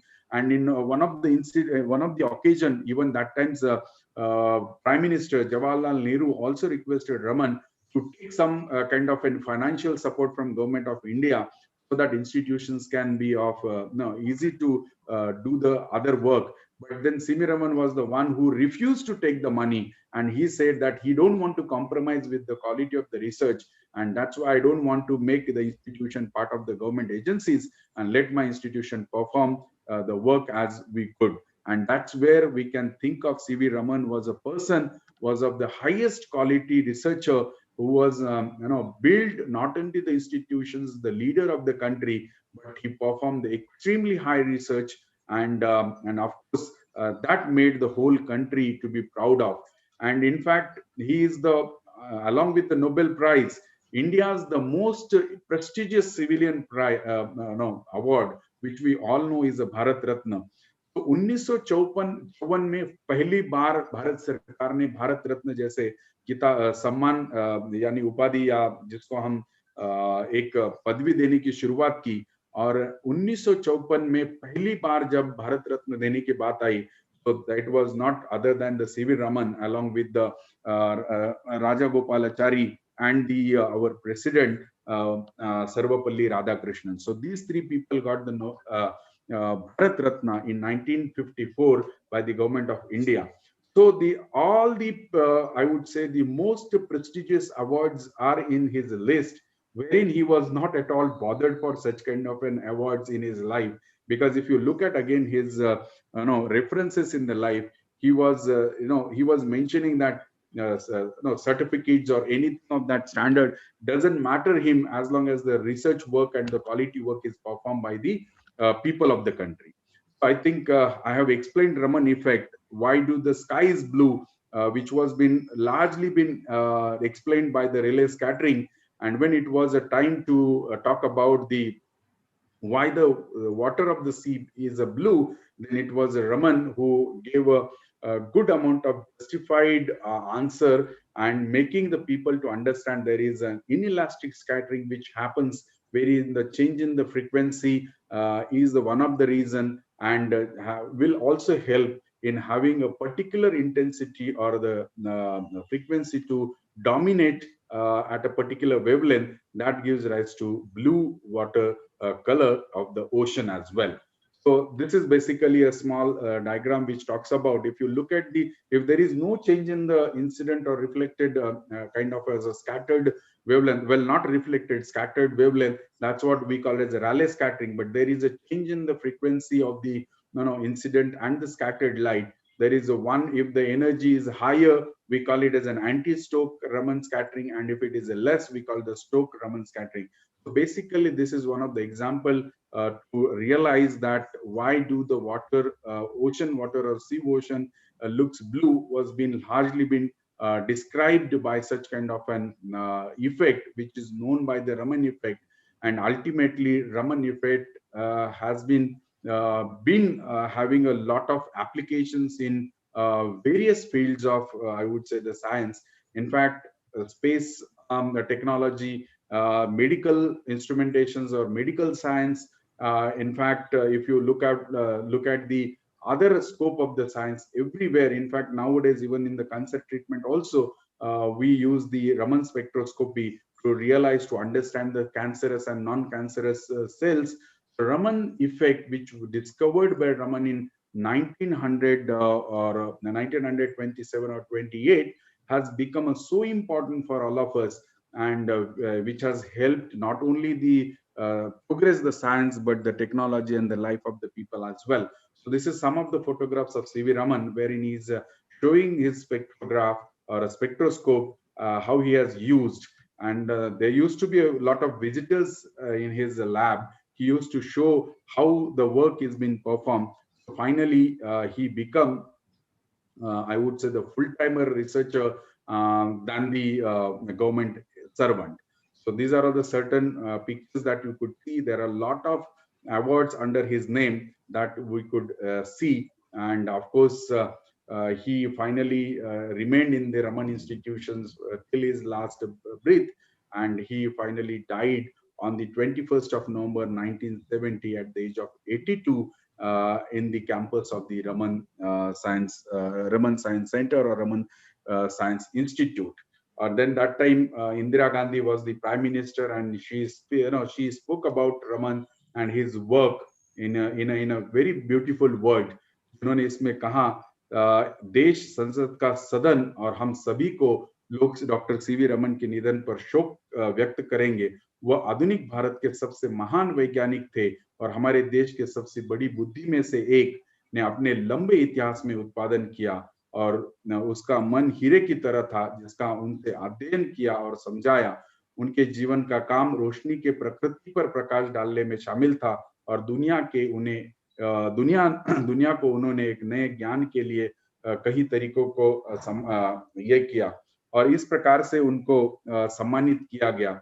और अगर हम CV Raman की उनकी खुद की quotes को अगर हम याद करते हैं, तो वो खुद लिखते हैं कि I strongly believe that the fundamental science cannot be driven by the instructional, industrial, and government on the or military pressures. This was the reason why I decided, as far as the possible, not to accept money from the government, as I referred in some of the example where पंडित जी ने उनको government add देने के लिए आगे आए थे. These are certain photographs of C.V. Raman during his college days. And this is the picture of C.V. Raman when he was receiving the Nobel Prize. And you can see that was the year where other people have also received from the chemistry, literature, and we all know those Nobel laureates were part of it. And in this picture, you can very, identifiably can understand he was so proud of his turban on the head, where he used to say that if I don't wear this turban, my head will grow, will swallow. So I need to wear that turban. So that kind of humor also he used to make with the others. So these are certain photographs of C.V. Raman, and when he was teaching or he was giving the talks in the University of Calcutta in 1917. These are certain photographs, and when he and his wife Lokasundari Raman, when he got married, and of course as a great supporter to him, a lot of credit was also being given to her by C.V. Raman. And that this is the time where Jawaharlal Nehru was visiting his lab and trying to understand the work that he is performing in the laboratory. So there are certain photographs in the laboratory that people have visited him. And now there are a lot of institutions also, including the Raman Research Institute, where there are a lot of bursts which have been erected by the institutions on the honor of C.V. Raman's work. And this is the what we call it as a Panchavati, or the place where he lived till his last breath in the campus of RRI in Bangalore. And finally, he said that if he has to, if something has to be done, there should not be any great ceremony for for his I would say after the death, but it should be very simple kind of a ceremony, and this he has to be there in the campus itself. So on the honor of C.V. Raman, Robert Wood also talks about that it appears to me that this very beautiful discovery, which resulted from the Raman's long and patient study of phenomena of light scattering, is one of the best convincing proof of a quantum theory. And then, of course, Neil Bohr, who all we know about him. Neil Bohr also talks about him as an Raman's effect, whose explanations agrees to well with the quantum theory, will undoubtedly become a vital source in the growing our knowledge of the states of the atom and molecules in the transition between which the characteristic spectra are emitted. And finally, we'll have some quotes about the C.V. Raman when he was talking to the people, that how he was looking at his own life. Then he one of the occasion he said that it was a poverty and the poor laboratories that gave him a determinations to do the best that I could. And then finally he also talks about that I am the master of my failure, and if I never fail, how will I ever learn? So that is how the C.V. Raman was being known to the world and been known to the all Indians as well. I think it is a very, very appropriate by the government of India to celebrate National Science Day, honor him, by which all the youngsters of the country knows and realize the work, the quality of work even can be performed with the minimum amount of resources that we can have, if there is a right passion and the hard work is the quality that they holds. And there is a possibility that our India will again be having a Nobel laureates in days to come. So on this occasion, I think remembering C.V. Raman will be the good idea. I think I must have exceeded my time. I will only request organizer that I will certainly talk about the Vigyan Prasar anytime in the future. But on this particular day, remembering C.V. Raman in this particular aspect would have been a better. I just try to do that for the benefit of the people. But I think we'll skip the Vigyan Prasar's details for the some more occasion. And with this, thank you so much. Namaskar. Thanks a lot, Dr. Arvind sir, and for gracing this digital platform on the digital dais. And yes, very rightly said, from the life or the leaves of the life taken from Sir C.V. Raman, if I never fail, how shall I learn? And yes, the point which you reiterated time and again, maximum output with the minimum resources and the passion, perseverance that can be inculcated as the life proceeds on. तो जो आपने विज्ञान और तकनीक के साधन, संसाधन और साध्य, इन तीनों का एक ऐसा सम्मिश्रण हमारे सामने प्रस्तुत किया डॉक्टर C.V. रमन के जीवन के वृत्त चित्र के माध्यम से, जिसने हम लोगों के सामने एक ओपनिंग आधारशिला रखी है आज के इस पॉपुलर टॉक सीरीज की, जहां पे हम कह सकते हैं कि the man, the moment and the machine, it was the man, moment and machine talk as far as the entire day of the proceedings are to be concerned. So now, as I was browsing through the the YouTube channels, on different channels on which the live the broadcast is going on, sir, if you can kindly permit, Arvind sir, can we have a couple of questions? Sure. So actually there is one audience, he is a very young student from class 8th, and he just wants to know, sir, in your introduction, I have heard you that you have done your PhD in astronomical spectroscopy. It means you belong to the field of astronomy. How can we make a career in astronomy beginning from the early ages? Well, I think it will be, of course, I can always tell about that. But we have got a wonderful speakers from astronomy as well, in addition to me, like Professor Watts, Dr. N.M. Ashok, and of course, Professor Kale, who is also belongs to the same fraternity. well, but I think at the age where the student is, I can only tell him that right now you don't bother about whether you really will be in a position to contribute or become an astronomer, or let us say the astrophysicist. Will totally depends on how you perform in the field of physics and mathematics at the early age. You please continue to have interest in the physics and the mathematics, and not only to get the out mark, but try to understand the concept of the physics and the mathematics, the reason behind it. Why am I using such kind of an equation? How do this particular experiment gives rise to the understanding of the fundamental purposes? Then the automatically you yourself will understand that where your interest lies, and as you progress, the doors will automatically get open, whether it is astronomy, whether it is astrophysics or space sciences. But at this age, just be interested in mathematics and physics to be a good to understand.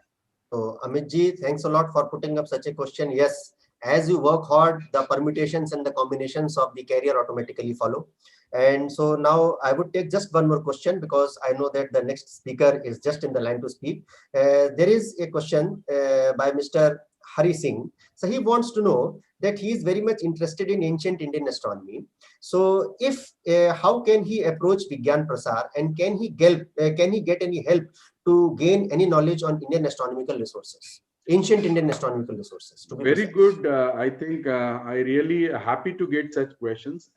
It's Vigyan Prasar is really been working in the field of science communication, but of course, as we are the people have a very great legacy of science and technology, and we have been producing a good amount of work performed by our, I would say the ancestor or the people of the early age, whether it is ancient science, whether it is, I would say the any other 19th, 20th century, we have good publications about it. In fact, one of the program of Vidyarthi Vigyan Manthan, which largely based on the contribution of India in the field of science and technology from ancient to modern, a lot of resource book that we have produced could be one of the great resources for the readers to understand who are all contributed in the field of science, especially from the ancient to the modern time, which includes even the professor like Pramod Kale, who has been part and parcel of the modern science and taking the science to the people as well.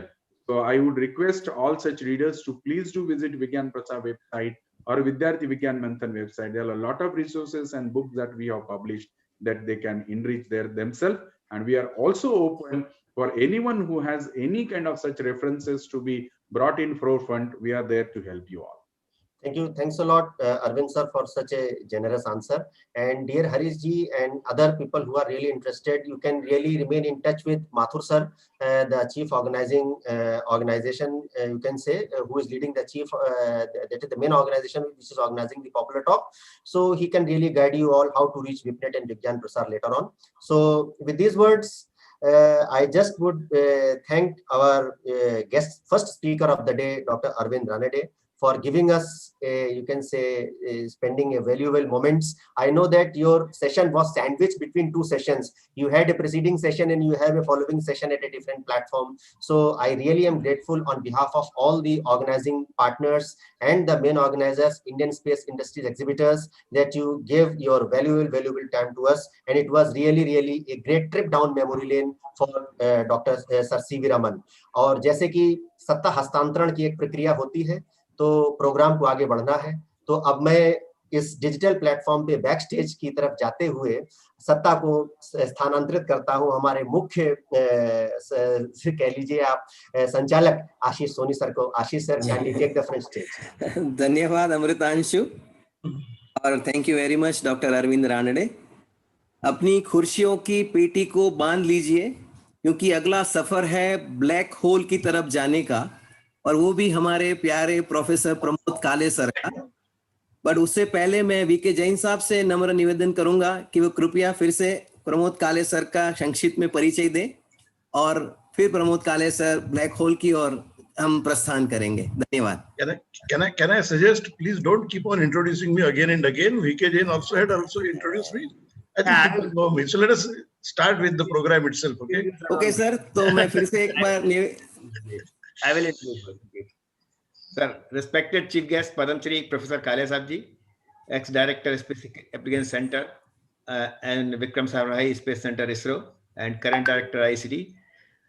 I will invite him for most fascinating talk, mysterious subject on the universe black hole, the world's leading scientist Albert Einstein in 1916 and later on John Wheeler in 1969 have done lot of studies in this mysterious field. I humbly request Professor Kale Saab to enlighten us on the black hole. Thank you, sir. Please express. Thank you. I will introduce the subject slightly, and then only I will start with the slide presentation. When I was studying for my BSc in mathematics, we had some discussions going on, and we studied complex numbers in complex algebra.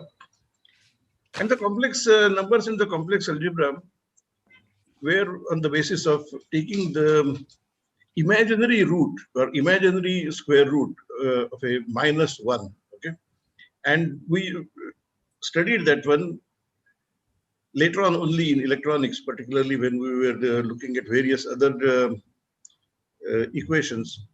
Then we came across this utilization of those equations properly.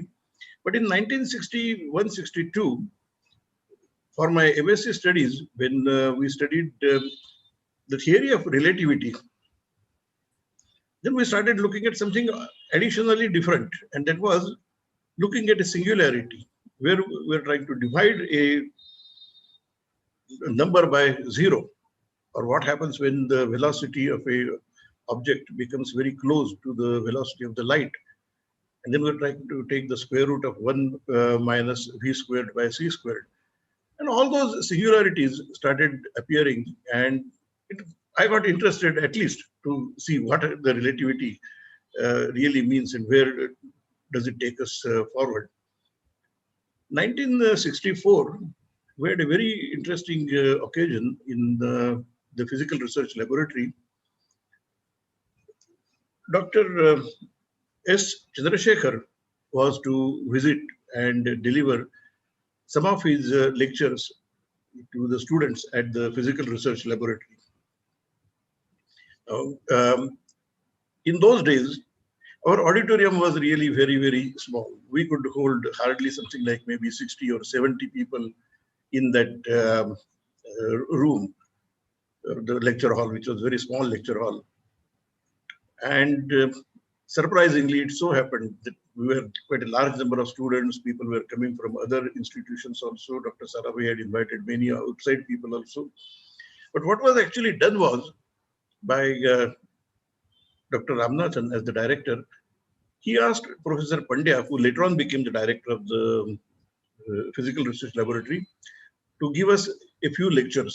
So Professor Pandya gave us a few lectures about what Dr. Ramanathan was going to talk with us. And then Dr. Ramanathan talked with us as to what Chandrasekhar was going to talk with us later. He laid the foundation properly, because Chandrasekhar was going to talk about what happens inside of a star. And for the first time, we were going to be able to listen to these kinds of lectures. I was not quite certain whether we will have enough spaces available for me to join. I was one of the real junior student at that time in 1963-64. One good thing that happened was that Dr. Sarabhai gave me the responsibility of recording everything that Dr. Chandrasekhar was going to talk. No video camera, it was just only audio tape recorder, but I had to manage by constantly adjusting the volume and all. But that also meant that I had the best seat available in that particular auditorium to be able to listen to Chandrasekhar explaining what happens inside of a star. And that really inspired me to keep on studying. Later on only, I started looking at, because 1965, 1966 onwards, people started saying that, okay, the Big Bang, or the beginning of the universe, is explained when we, Penzias and Wilson, they actually discovered the radiation, the cosmic microwave background as what we today know. And that particular thing led me to keep on studying this particular subject further and further. Now, two things that actually came to my mind before I get into the basic discussion on the black holes is that in the universe, we get two very specific singularities. The universe had started with a big bang right from the zero. It started so 13.6 billion years ago, but that is a singularity because the time actually started at that particular point. There is no time before the beginning of the universe. But in the same way, when it comes to a black hole, there is another singularity, and that is due to the gravitational dilation of time, again, time stops. So time began in the beginning of the universe, but we know that time stops at the black hole. And that is what I actually learned more and more when I started actually reading through The Brief History of Time, a very famous book by Stephen Hawking. And he has explained as to how time started at that particular time and what would happen in a black hole as to how time stops. Stephen Hawking has written quite a lot, number of other books also, like Black Holes and Baby Universes, Theory of Everything. But one of the very interesting book which was published after Stephen Hawking had died, and that was Brief Answers to the Big Questions. And this is a book in which he has actually described various other things that happen in the universe. But black holes is one of those particular subjects also. So let us start with the slide presentation. Okay, sir.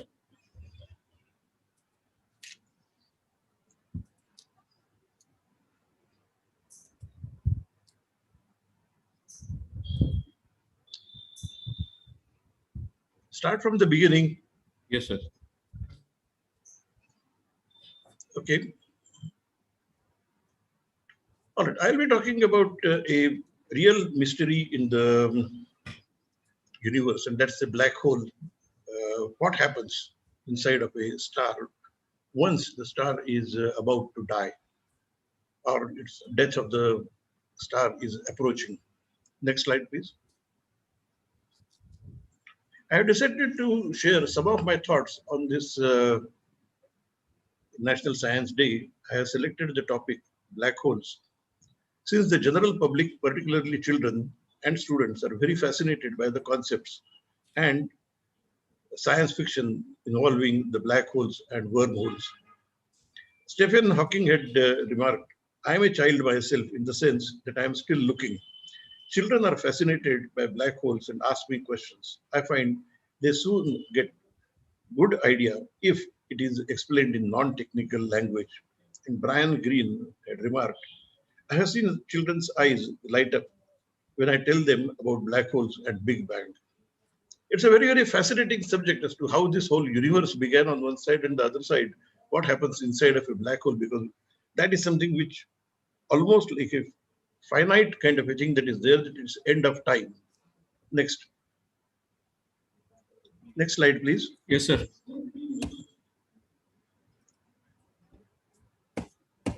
What is not changing, sir? Your arrows have no change. Yeah, I'm trying with that also. Page down also. Yeah, तो फिर से start करो फिर से, yes. I'll stop share and do that. Yeah, okay. You tell me if you have any difficulty. Yeah.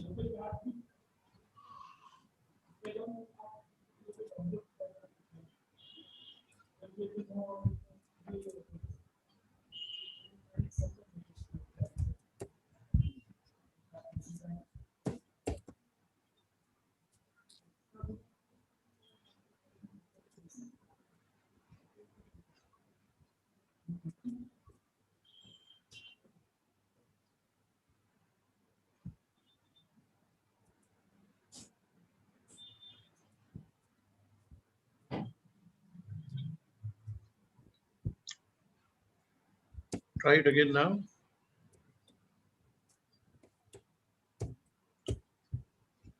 No, sir, it is not Okay, changing. then ask Jain to do Jain it. sir, I will do like this it is changing. See. Yeah, okay, okay. It's okay. Now it's started. Okay. So go back to Yeah. yeah. This okay, you have next one. covered. Yeah. Okay. Next one. In the initial period, with आगे चले गए एक slide पीछे जाइए. Okay. Okay. In the initial period, when people had thought that light traveled at infinite speed, they had not thought about how gravity could affect light. Newton had advanced the theory that light consisted of particles or corpuscles. So if it is a particle, then it should get affected by the gravity. That was one of the concepts that people were really trying out. But when Romer had proven that the speed of light was finite, it was measurable, people started checking if light could be affected by gravity. Very early in 1783, John Michell had written in a paper for the Philosophical Transactions of the Royal Society of London, in which he had indicated that in the case of a massive and a compact star, the surface gravitational field could be so strong that light could not escape from that star. This was a very interesting subject that he was really looking at as to what would happen if the star was really very, very compact, very small, but at the same time very massive. It's small in terms of the size, but it has to be. This means that the escape velocity from the surface of that star would be equal to or greater than the velocity of light, which is 300,000 kilometers per second. Such stars were later called frozen stars. The term actually for the black hole was brought in use by John Wheeler in 1969. Till that time, black hole as a term was not actually being used. The next one. As per the Newton's gravitational theory, we know that there is a mutually attractive force between two bodies, and the same is given by the expression F is equal to G into M1 multiplied by M2 divided by R squared, where M1 and M2 are the masses of the bodies. Like say, we have Earth and M2 could be the large body, which is the Sun. R is the distance between the two bodies. G is the universal gravitational constant, which has been actually measured experimentally on the ground by Cavendish. From this expression, we can derive various expressions. This is the starting equation. From this, we derive all the equations connected with gravitational acceleration, potential energy, orbital period, orbital velocity, escape velocity, anything connected with our space even today. Unless we have extremely large velocities, we normally use Newton's equations for all the space-related work which we keep on carrying out. Next. At the surface of the Earth, the acceleration due to the gravity is G is equal to G, the universal constant, multiplied by the mass of the Earth divided by RE squared. And knowing that the mass of the Earth is 5.97 into 10 to the power 24, that is 24 zeros afterward, and equatorial radius of the Earth is 6378,000 meters. This gives us the value of G as 9.79. Most of the students who do any kind of experiments with pendulum, they can very easily say that, okay, this is what they're exactly measuring. But it's a very interesting number that we can actually measure these quantities. Knowing the radius of the Earth and knowing the gravitational constant, which has been experimentally measured, we can determine what is the weight of the Earth. When Cavendish actually was performing the experiment was called weighing the Earth itself. Next, please. If we take away a particular object and move it upwards, we are moving against the gravity, and therefore we had to do the certain amount of work. And that work, that energy gets stored in that object. So how far away from the center we have moved, based upon that, we can get the potential energy. For example, we know very specifically that when we have sunlight falling on the water vapor goes up, it comes down on the hill somewhere as rain. But after that, when it flows down, we can use that energy that is there and generate electricity. So from the potential energy which was there, because that water was lifted from the sea level up to that point, we can use the hydroelectricity. Where m1 is the mass of the object, g is the gravitational acceleration caused by a massive body of mass m2, such as a planet or a star, and then r is the distance between the object and the both attracting the object. Replacing g by the earlier equation, we get the potential energy as m1 into g into m2 divided by r. The next one. Any moving object, if it is moving with a velocity of v, then it has got certain amount of energy. We know that we can take a ball and throw it against a wall. It will leave a mark there, or if it is a stone, it will even break something. So that kinetic energy is given by the equation m1 into v squared divided by 2. Notice that it is a square of the velocity, which means that in any direction the velocity could be there. Since velocity is a vector, we can always get the same answer. The energy is available all throughout the time. Now, on the surface of the Earth or surface of a planet, next, if the potential energy and the kinetic energy were equal, if we had equal kinetic energy to the potential energy, then we can escape the gravitational acceleration. And that is the concept of the escape velocity.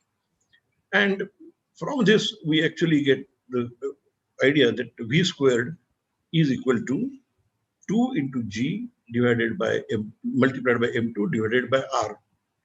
And v is equal to 2 into g into m2 divided by r, square root of that. Using the known values of g, m, mass of the Earth, and the radius of the Earth, or it could be mass of some planet, radius of that planet, we can calculate how much that escape velocity will be. And we know that at the Earth, it is 11.7 kilometers per second. Today, we saw the launch of the PSLV, which had taken place, successful launch. We didn't reach the escape velocity for that one. We didn't have to escape because we are still in the orbit of the Earth. For Chandrayaan and for going to the Mars, we did have to go to that particular level of the escape velocity. Now the question comes, next one. Let us look at it, what happens. If we fire a gun, if it is slow, that any cannonball will fall down in the sea somewhere. If it is slightly faster, it will go up to a certain point. If it reaches a velocity of more than 7.7, 7.8 kilometers per second, it will get into the orbit of the Earth. But if the velocity is very much higher, then it can get into the escape velocity. Next one. This is the same thing illustrated here as to what is that escape velocity that comes up equal to this. Next one. And based upon our knowledge of the mass of the Venus, Mars, Saturn, etc., we can actually calculate how much that can be. So from Venus, the velocity is 10.36. From Mars, it is less, 5.03. From Earth, it is 11.19 or 11.2. From Mercury, it is still lower. From Neptune, it is very high. And from Jupiter, it is still higher. That is 60 kilometers per second velocity. Only when we achieve, then only we can escape from Jupiter. Next. We can calculate all these particular numbers very, very simply, and it is easy to calculate. But just take a look at that particular equation right at the top. VE, V escape, is equal to 2gm divided by r. And this is what John Mitchell had explored. If that mass is m, which is very large, and if r is very, very small, then VE can become very, very large. And what he had calculated was that, yes, in those days, whatever velocity was there, that he had calculated that if the mass of the sun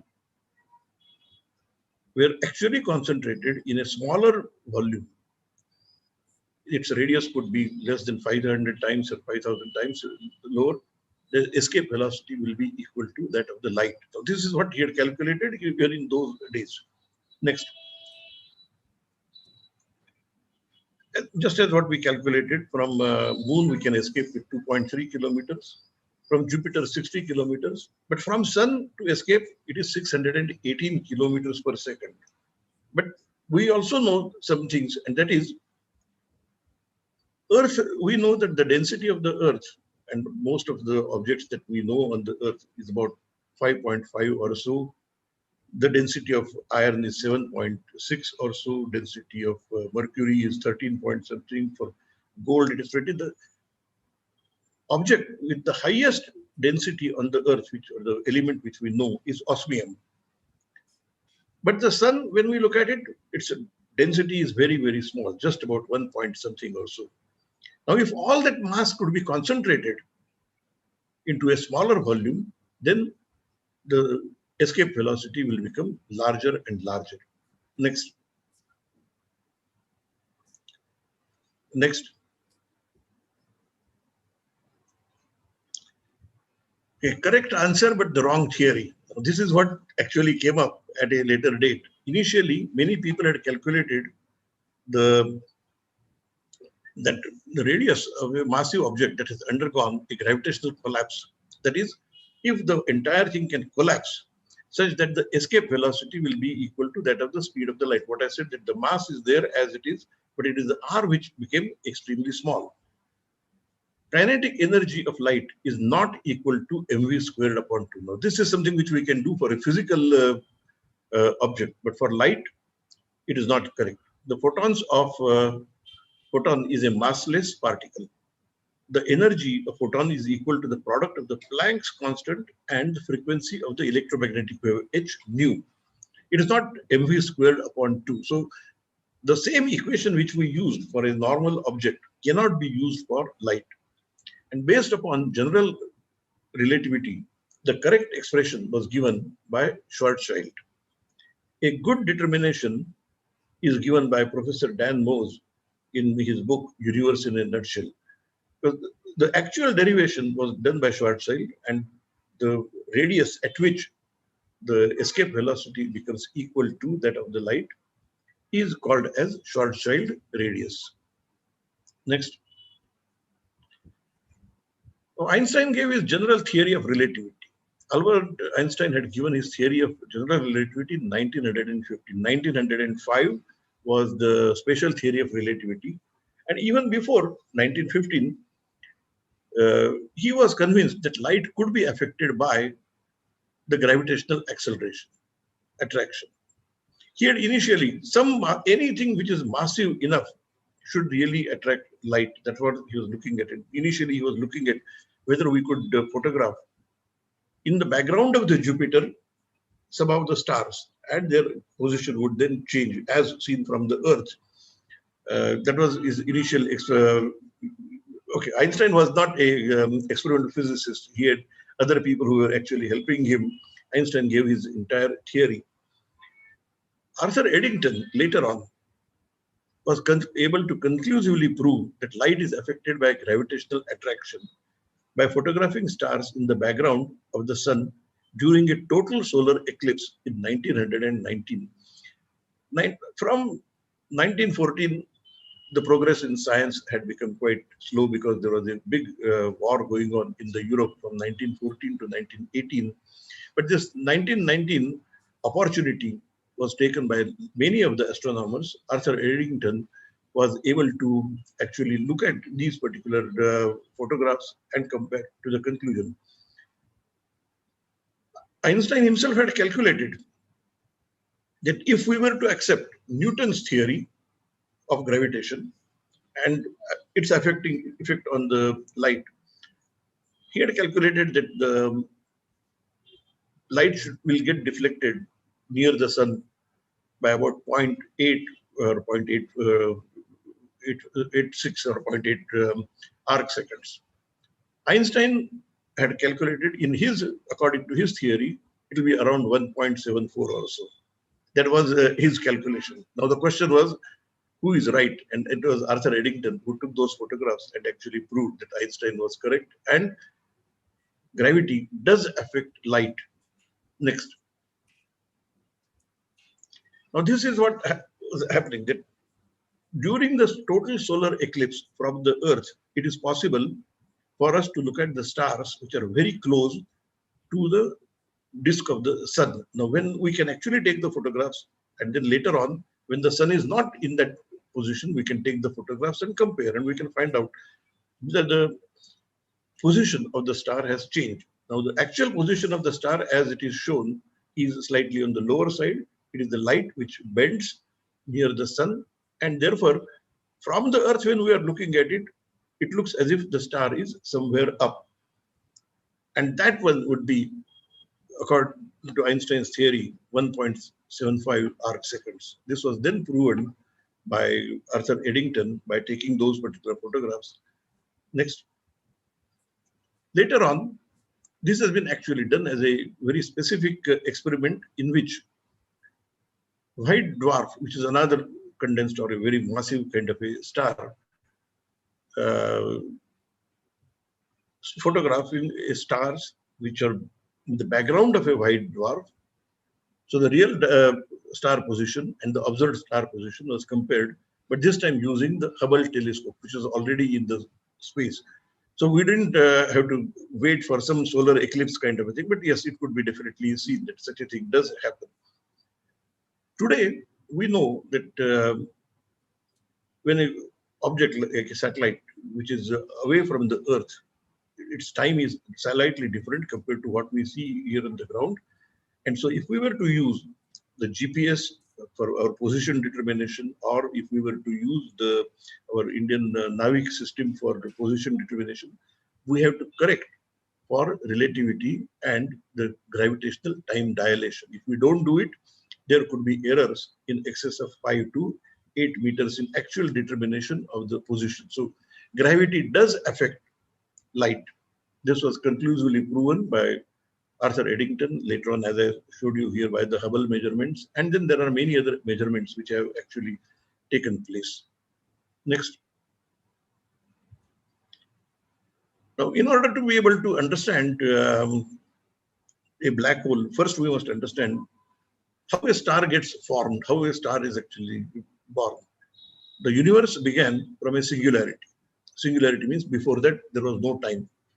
The fundamental particles like electrons, positrons, neutrinos, and light was released at the beginning. It was extremely hot, very high temperature. If any of the particles today, what we know, would dissociate. Only thing which was actually coming out at that particular point were the electrons, positrons, neutrinos, and light. That is the time when people are still debating whether it really happened or not, and that is the space itself as well as time itself started. Everybody has at least agreed to the point that time itself started at the beginning of the universe. As the space expanded, everything which was there cooled down. Other particles like mesons, protons, and neutrons were formed. Later, atoms and isotopes of hydrogen was formed. So the first thing to actually appear as an atom was hydrogen. Even today, everybody is convinced that yes, this is correct, because when we look at the entire universe, 90% of the universe is made up of hydrogen. As the universe further cooled, gas clouds started condensing and stars were formed. Nuclear fusion of hydrogen resulted in helium and release of energy. It is this release of energy which was really responsible for the formation of the star. Nuclear fusion of helium further later on resulted into heavier elements. Now, how all these elements were formed, there were many theories which were given by various people. At least first starting point from hydrogen to helium was quite easy to predict even very early.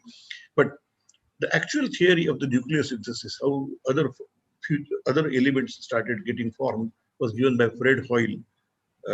Our Professor Jayant Narlikar had worked with Fred Hoyle later in Cambridge.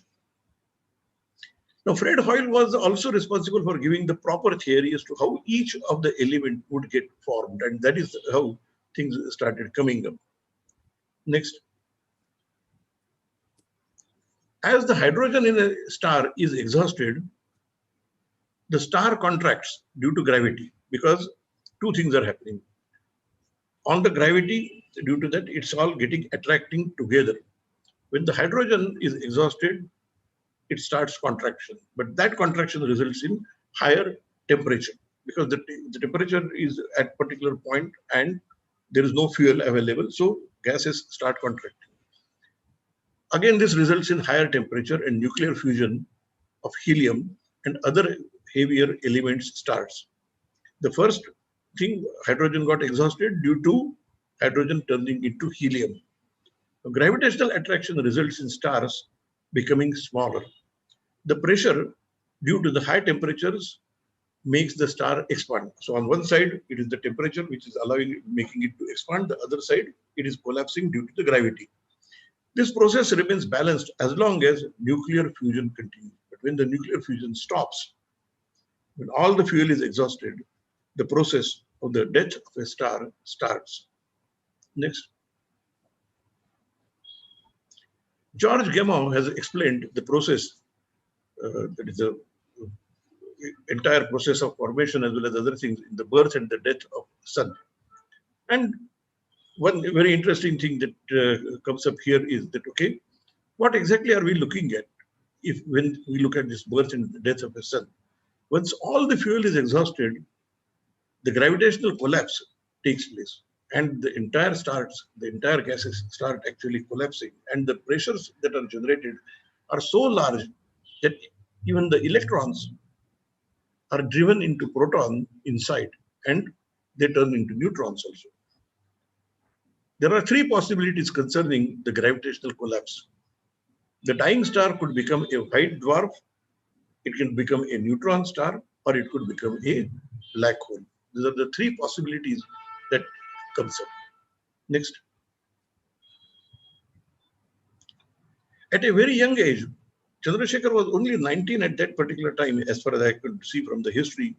He had given his theory of gravitational collapse, and he had indicated that the minimum mass of the star has to be 1.4 times the mass of the sun to become a black hole. Not every star, howsoever small, smaller than the sun, if it exhausts its fuel, can become a black hole. Chandrasekhar limit, this is called. The actual one very interesting thing which I have seen in the Gamow's book is also the original diagram drawn by Chandrasekhar, if I'm not mistaken, with all some of the notings in Tamil also there. It's published in that particular book. When Chandrasekhar gave this explanation, he had got this idea, he had worked it out during the voyage from India to England.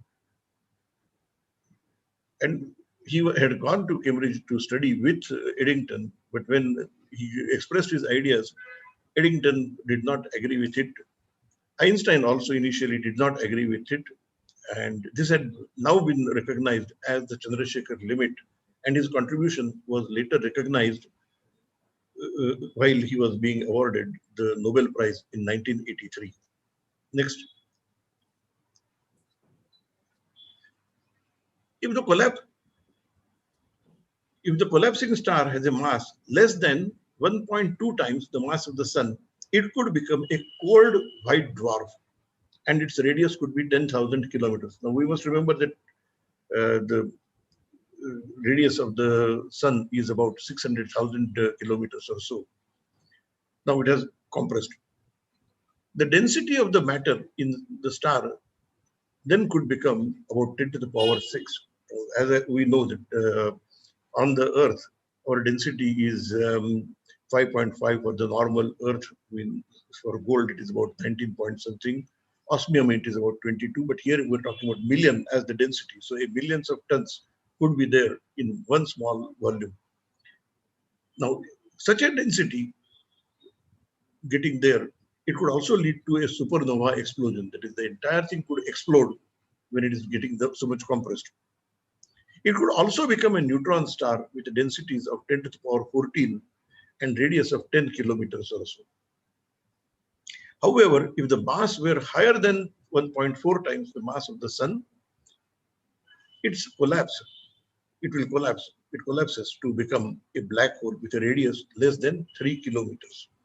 The density will be higher than the neutron star, but here it is almost approaching the high density, that is everything is getting to infinity kind of numbers, and then only we see what is going to happen. This becomes a black hole. Next. So these are the kind of things that can happen when a star is dying out. If the initial mass is that of a sun, what would happen? The final state at the end of the life. If it is 0.01, it could become a planet. 0.01 to 0.08, it would become a brown dwarf. 0.08 to 0.25, white dwarf made mostly of helium. 0.25 to 8, white dwarf made mostly of carbon, oxygen. 8 to 10, white dwarf made mostly of oxygen. I can't see what is this. Just 1 minute. Neon and magnesium. Yeah, neon and magnesium. 10 to 14, supernova explosion that leaves a neutron star, but greater than 40 times the mass of the sun, then it is definitely going to end up as a supernova explosion that leaves a black hole. Next. Now, this is the actual explanation given by Schwarzschild, not equating my kinetic energy and potential energy, but actually using Einstein's theory, Schwarzschild solution to Einstein's equation. And it is this one that really is now today accepted as the correct answer as to what would happen in a black hole. What should be the radius, and that particular radius for any given mass is known as Schwarzschild radius. Next. The boundary of a black hole is generally called as the event horizon. One of the best known examples of an event horizon derives from the general relativity's description of a black hole. A celestial object so dense that no nearby matter or radiation can escape its gravitational field. Often this is described as the boundary within which the black hole's escape velocity is greater than the speed of the light. Stephen Hawking had explored the area of the event horizon and what happens when two black holes meet. In the science fiction, you can always see that a black hole is completely eating up a star. It can get into a situation where the entire galaxy will eat it up. All kinds of things we read in the science fiction. But yes, when two black holes, when they meet together, yes, they could attract each other. Next. This is a very important aspect, and that is, as you can see in this equation that is there on the right hand side of the T0 is the time, proper time. That is something from we are observing certain things. Well, what happens when the gravitational field we encounter, which is very, very high, and if the radius, which is 2 gm upon c squared, is the Schwarzschild radius, and if both they become equal, then it is 1 minus 1, and we are getting into a singularity. We can recognize that 2 gm upon c squared is the Schwarzschild radius for that gravitational object with a mass m. R is the distance from the center of the gravitational mass. As you can see that at r equal to Schwarzschild radius, time stops. It stands still. This is the singularity. So when we are looking at what happens inside of a black hole, time stops. And after that, once the time has stopped, we don't get any information back from there. Some of the few diagrams later on, I will explain this thing more. Next. So this is the second effect due to the gravitational time dilation that happens is the gravitational redshift. And that is, as extremely high gravitational fields are encountered, the wavelength of anything that is radiated changes. So for example, if a rocket probe were to approach a black hole, what would happen is that any visible light that will come out from the rocket probe, initially very away from it, like say if it is 10,000 or 100 kilometers or so, what will happen is that we will see it as a infrared light. So even if it were emitting say white light, it would look like infrared, and going beyond that, it would look like radio waves or so. If a X-ray were to start from event horizon or near that particular point, it will look as a X-ray, then look at 100 kilometers ultraviolet, and at 10,000 kilometers, so it look like visible light. So this is what is known as the gravitational redshift. We know that as the velocity increases, we get redshift also. There is the Doppler shift. The same is the case with the gravity also happening. Next. Now, how do we detect a black hole? It is not possible to actually observe, since light cannot escape from a black hole. We cannot directly observe a black hole. We can detect the effect of the gravitational field on a black hole,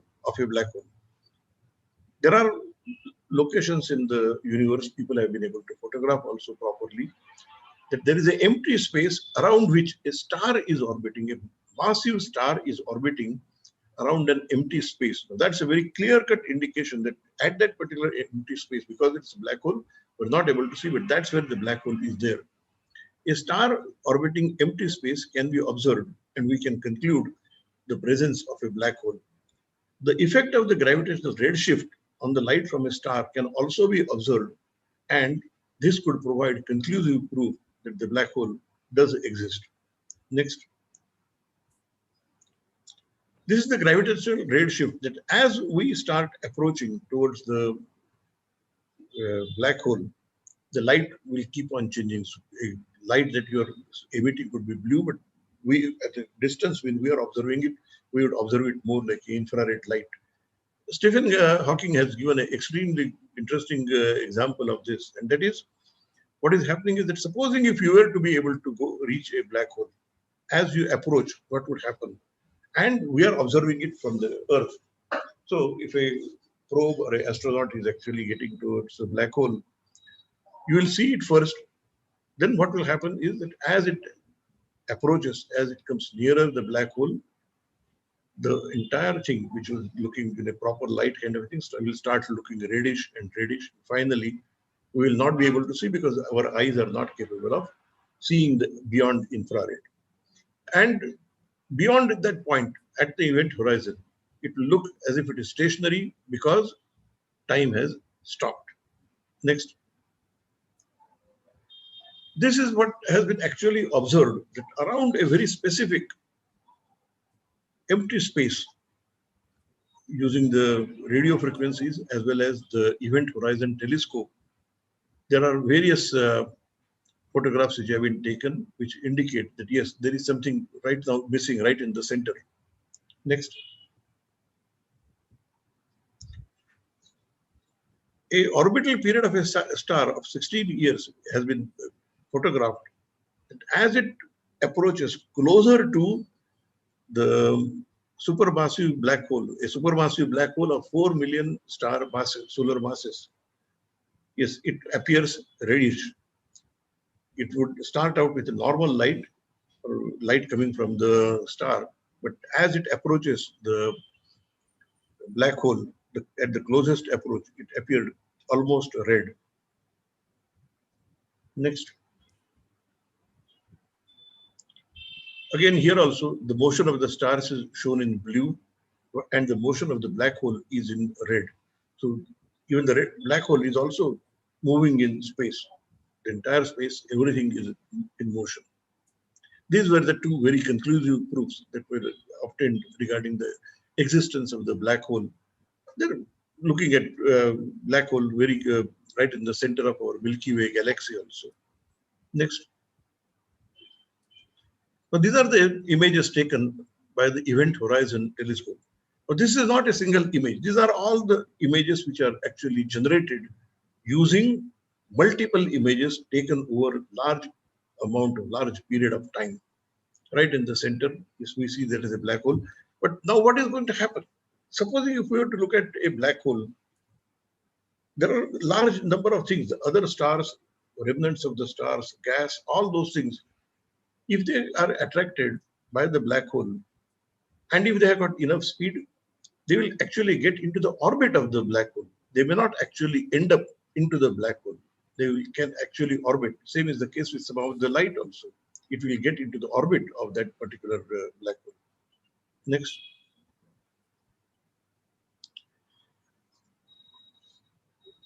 Again, people keep on looking at it, so where is the nearest black hole? for quite some time, people had thought that it was about 3,000 light years, but now at least it is confirmed that it's just only about 1,000 light years away. The Milky Way galaxy is thought to contain hundreds of millions of black holes, but only a few dozen have revealed themselves through the X-ray glow of hot gases that surround them. Now, astronomers have found a dark black hole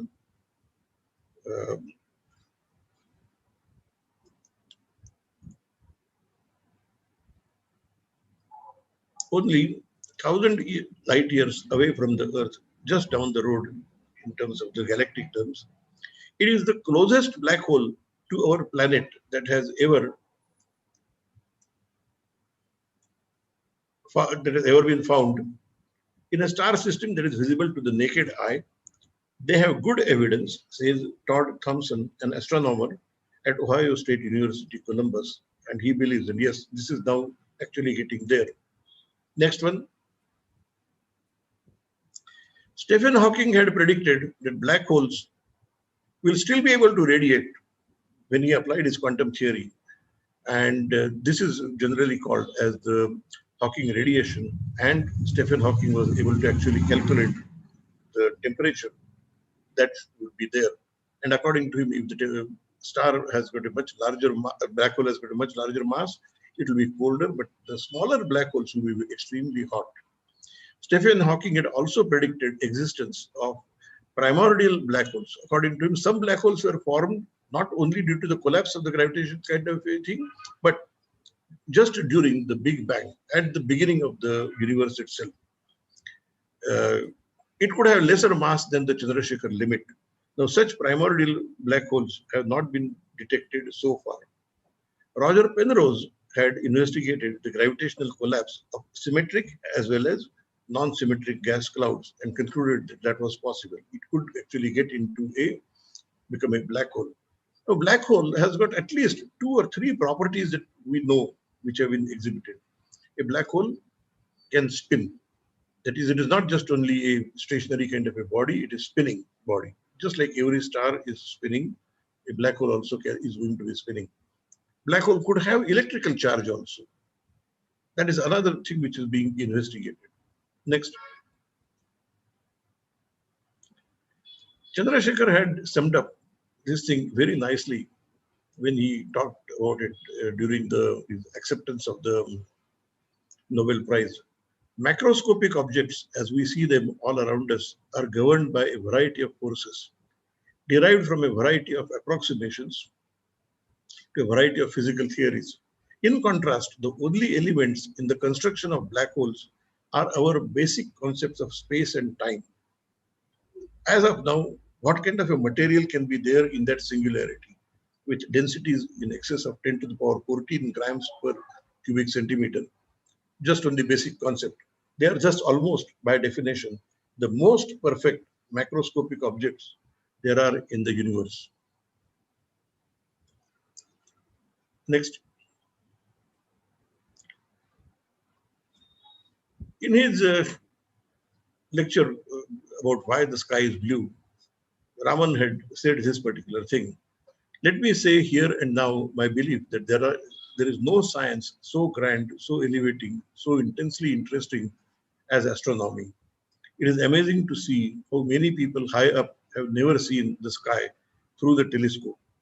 I want to tell them something which is absolutely incredible. Nothing more than a pair of binoculars, a good pair of binoculars is needed to educate oneself in the facts of astronomy. I think a man who does not look at the sky, even through that modest equipment, a pair of binoculars, cannot be called an educated person, because he has missed the most wonderful thing, and that is the universe in which he lives. You must have a look at it. You don't see much of it, but you see a little. And even this little is enough to elevate the human soul and make us realize what a wonderful thing this world is. Next.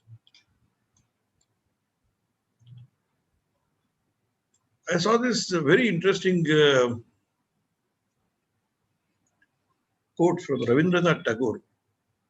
If you cry because the sun has gone out of your life, your tears will not allow you to see the stars. keep your eyes open and look at this universe. Thank you. Next one. Thank you, Professor Kale. Thank you. Now you can stop sharing. Yeah. Mathur, you can stop sharing. We can take few questions from the chat box. Sure. There are a couple of questions. I will read some.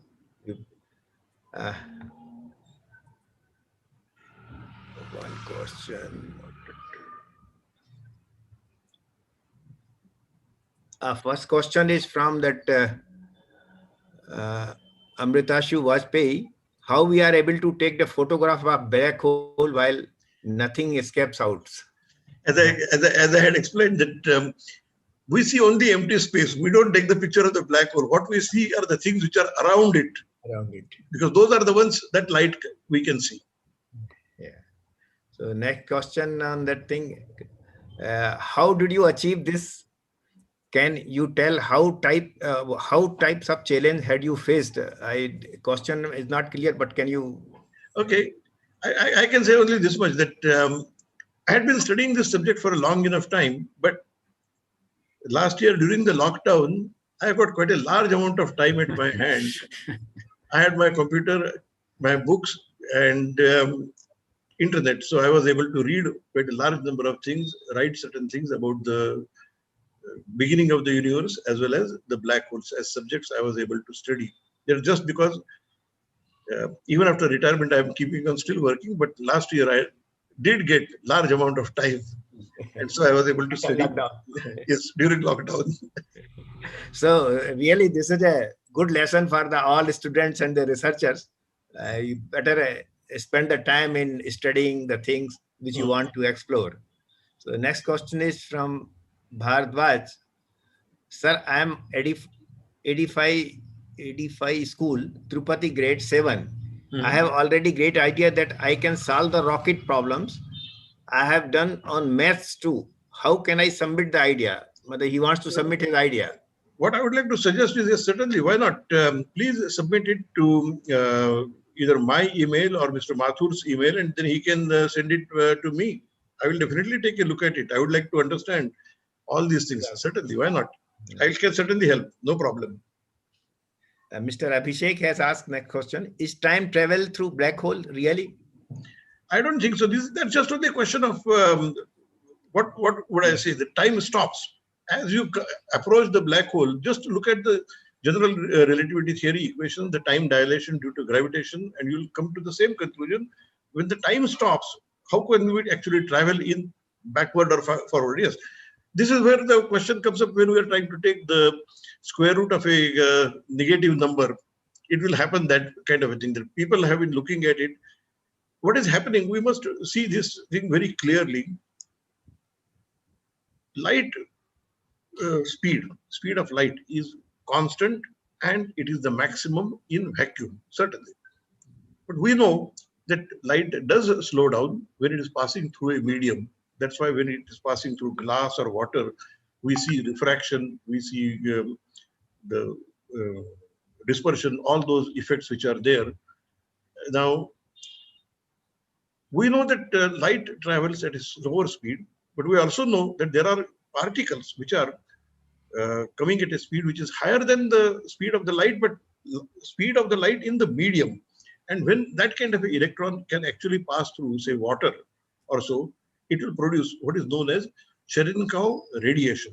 It comes out as blue light whenever a light passes. So it's like a supersonic aircraft, when it is passing through air, can produce a supersonic boom. In the same way, any particle radiation which is passing through a medium and at a speed which is higher than that of the light in that medium.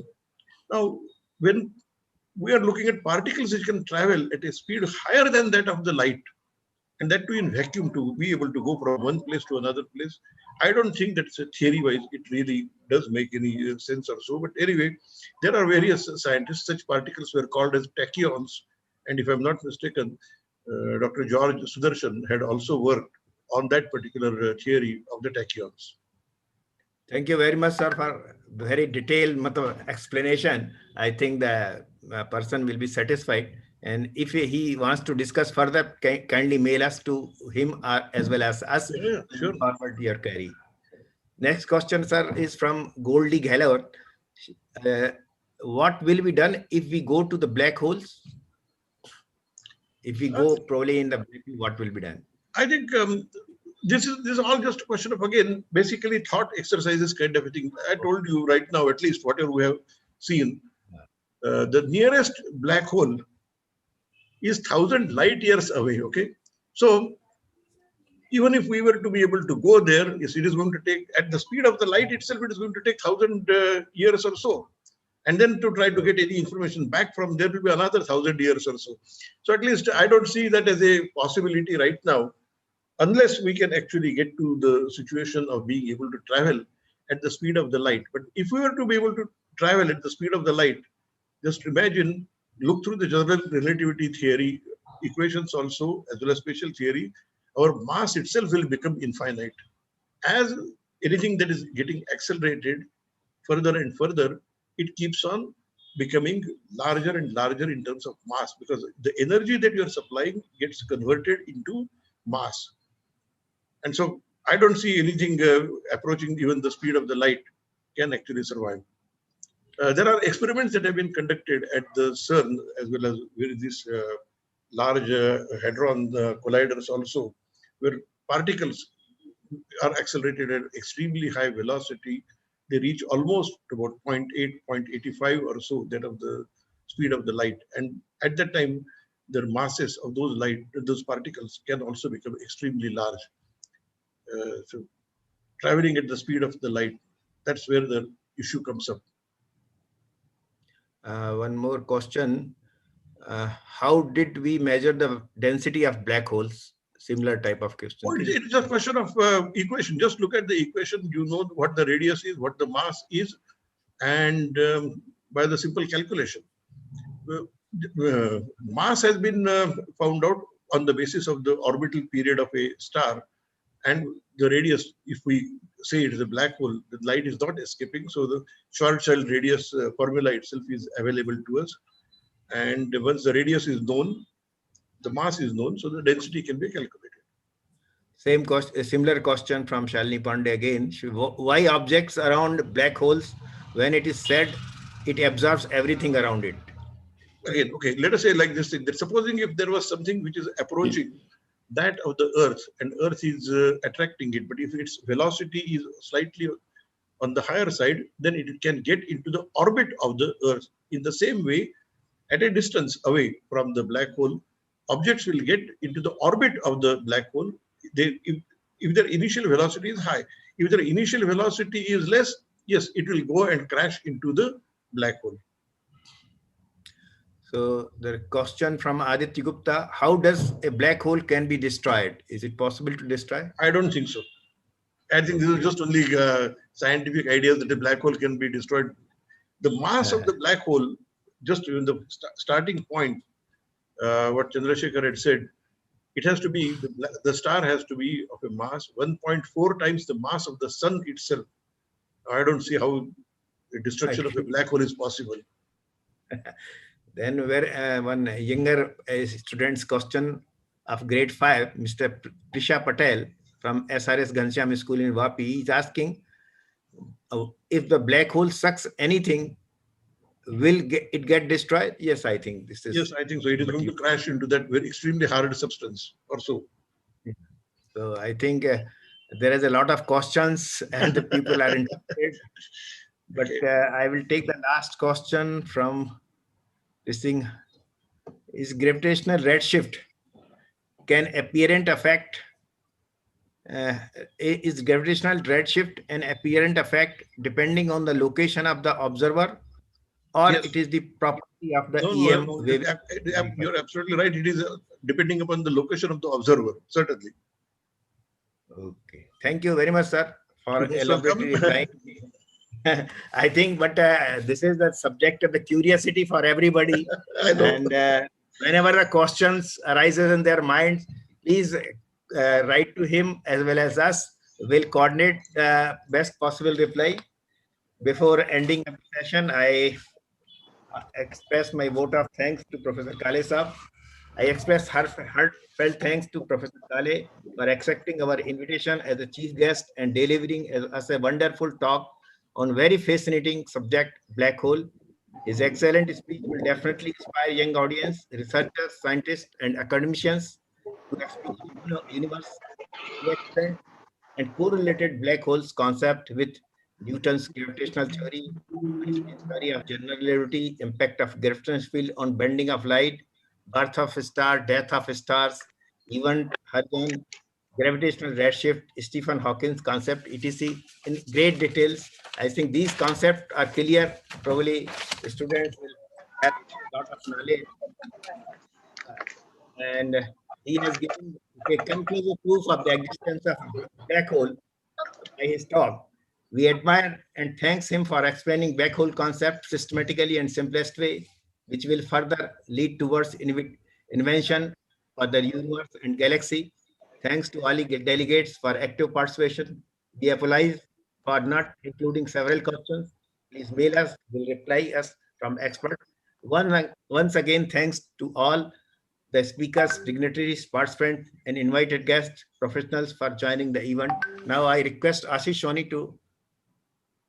Thank you, Jain sir, and a big thank you to Professor Kale for your wonderful talk on black holes, which has explained the most difficult concept in very simple words. Thank you once again. Thank you very much. And now it's almost about 1 o'clock, so proper time to have the lunch. I request Amrutanshu to share one image of today's lunch. और आपके सामने पेश है सादगी की रोटी, भरोसे की सब्जी, प्रेम की दाल, सम्मान का सलाद, प्यार का पुलाव, प्रेरणा का अचार, विश्वास का रायता और वफादारी का मीठा, और हाँ, आपका बिल सिर्फ आपकी मुस्कान. So let's have a lunch break, and all are requested to join on or before 1:55 p.m. for our next talk on total solar eclipse by Dr. S.M. Bhandari. Thank you very much. Thanks a lot. Thank you. So, dear audience, we shall be rejoining the session at 2 hours, that is at 1400 hours, that is 2 p.m. Indian Standard Time. So till then we can have our lunch, and I am leaving you with the small PowerPoint presentation showcasing the work that we are doing today with a few slides in a musical pattern. So we shall see you soon, and over to Indian Space Industries exhibitors, and I am just giving.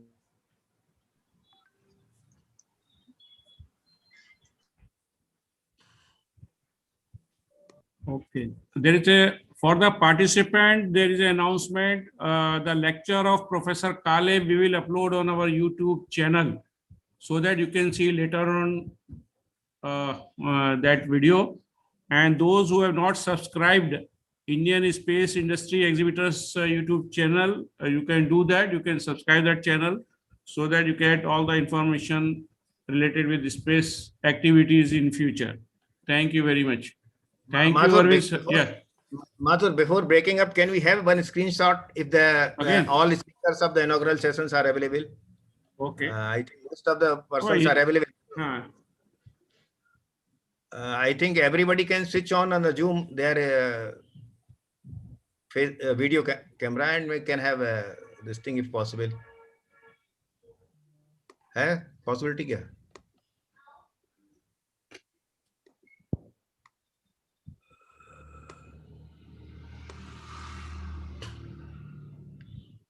Please, all available should switch on their cameras. Kale साहब चले गए क्या?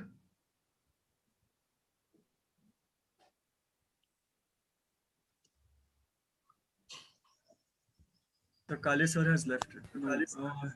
Yeah. Yeah, Kale.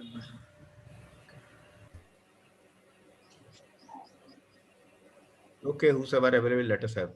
Okay. Mehta bhai, can you switch on? Okay. Mrs. Kale is there.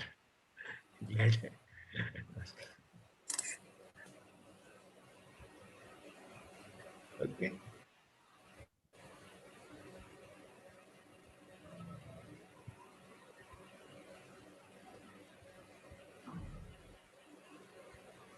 Chintamani, you can inform when the screenshot is over. Yes, sir. I'm taking it now.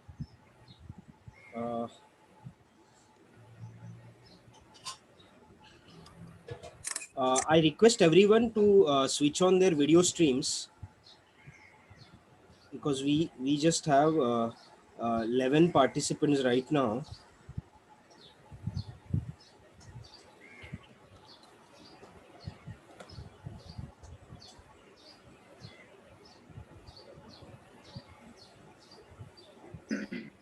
But it's okay. Thank you all. Thank you all. Bye bye. Let's think after lunch. It's a request to everyone that we will join after around 2 p.m. Right, Mathur sir? 2 p.m. Please join us at 2 p.m. So this time for lunch. Okay, thank you.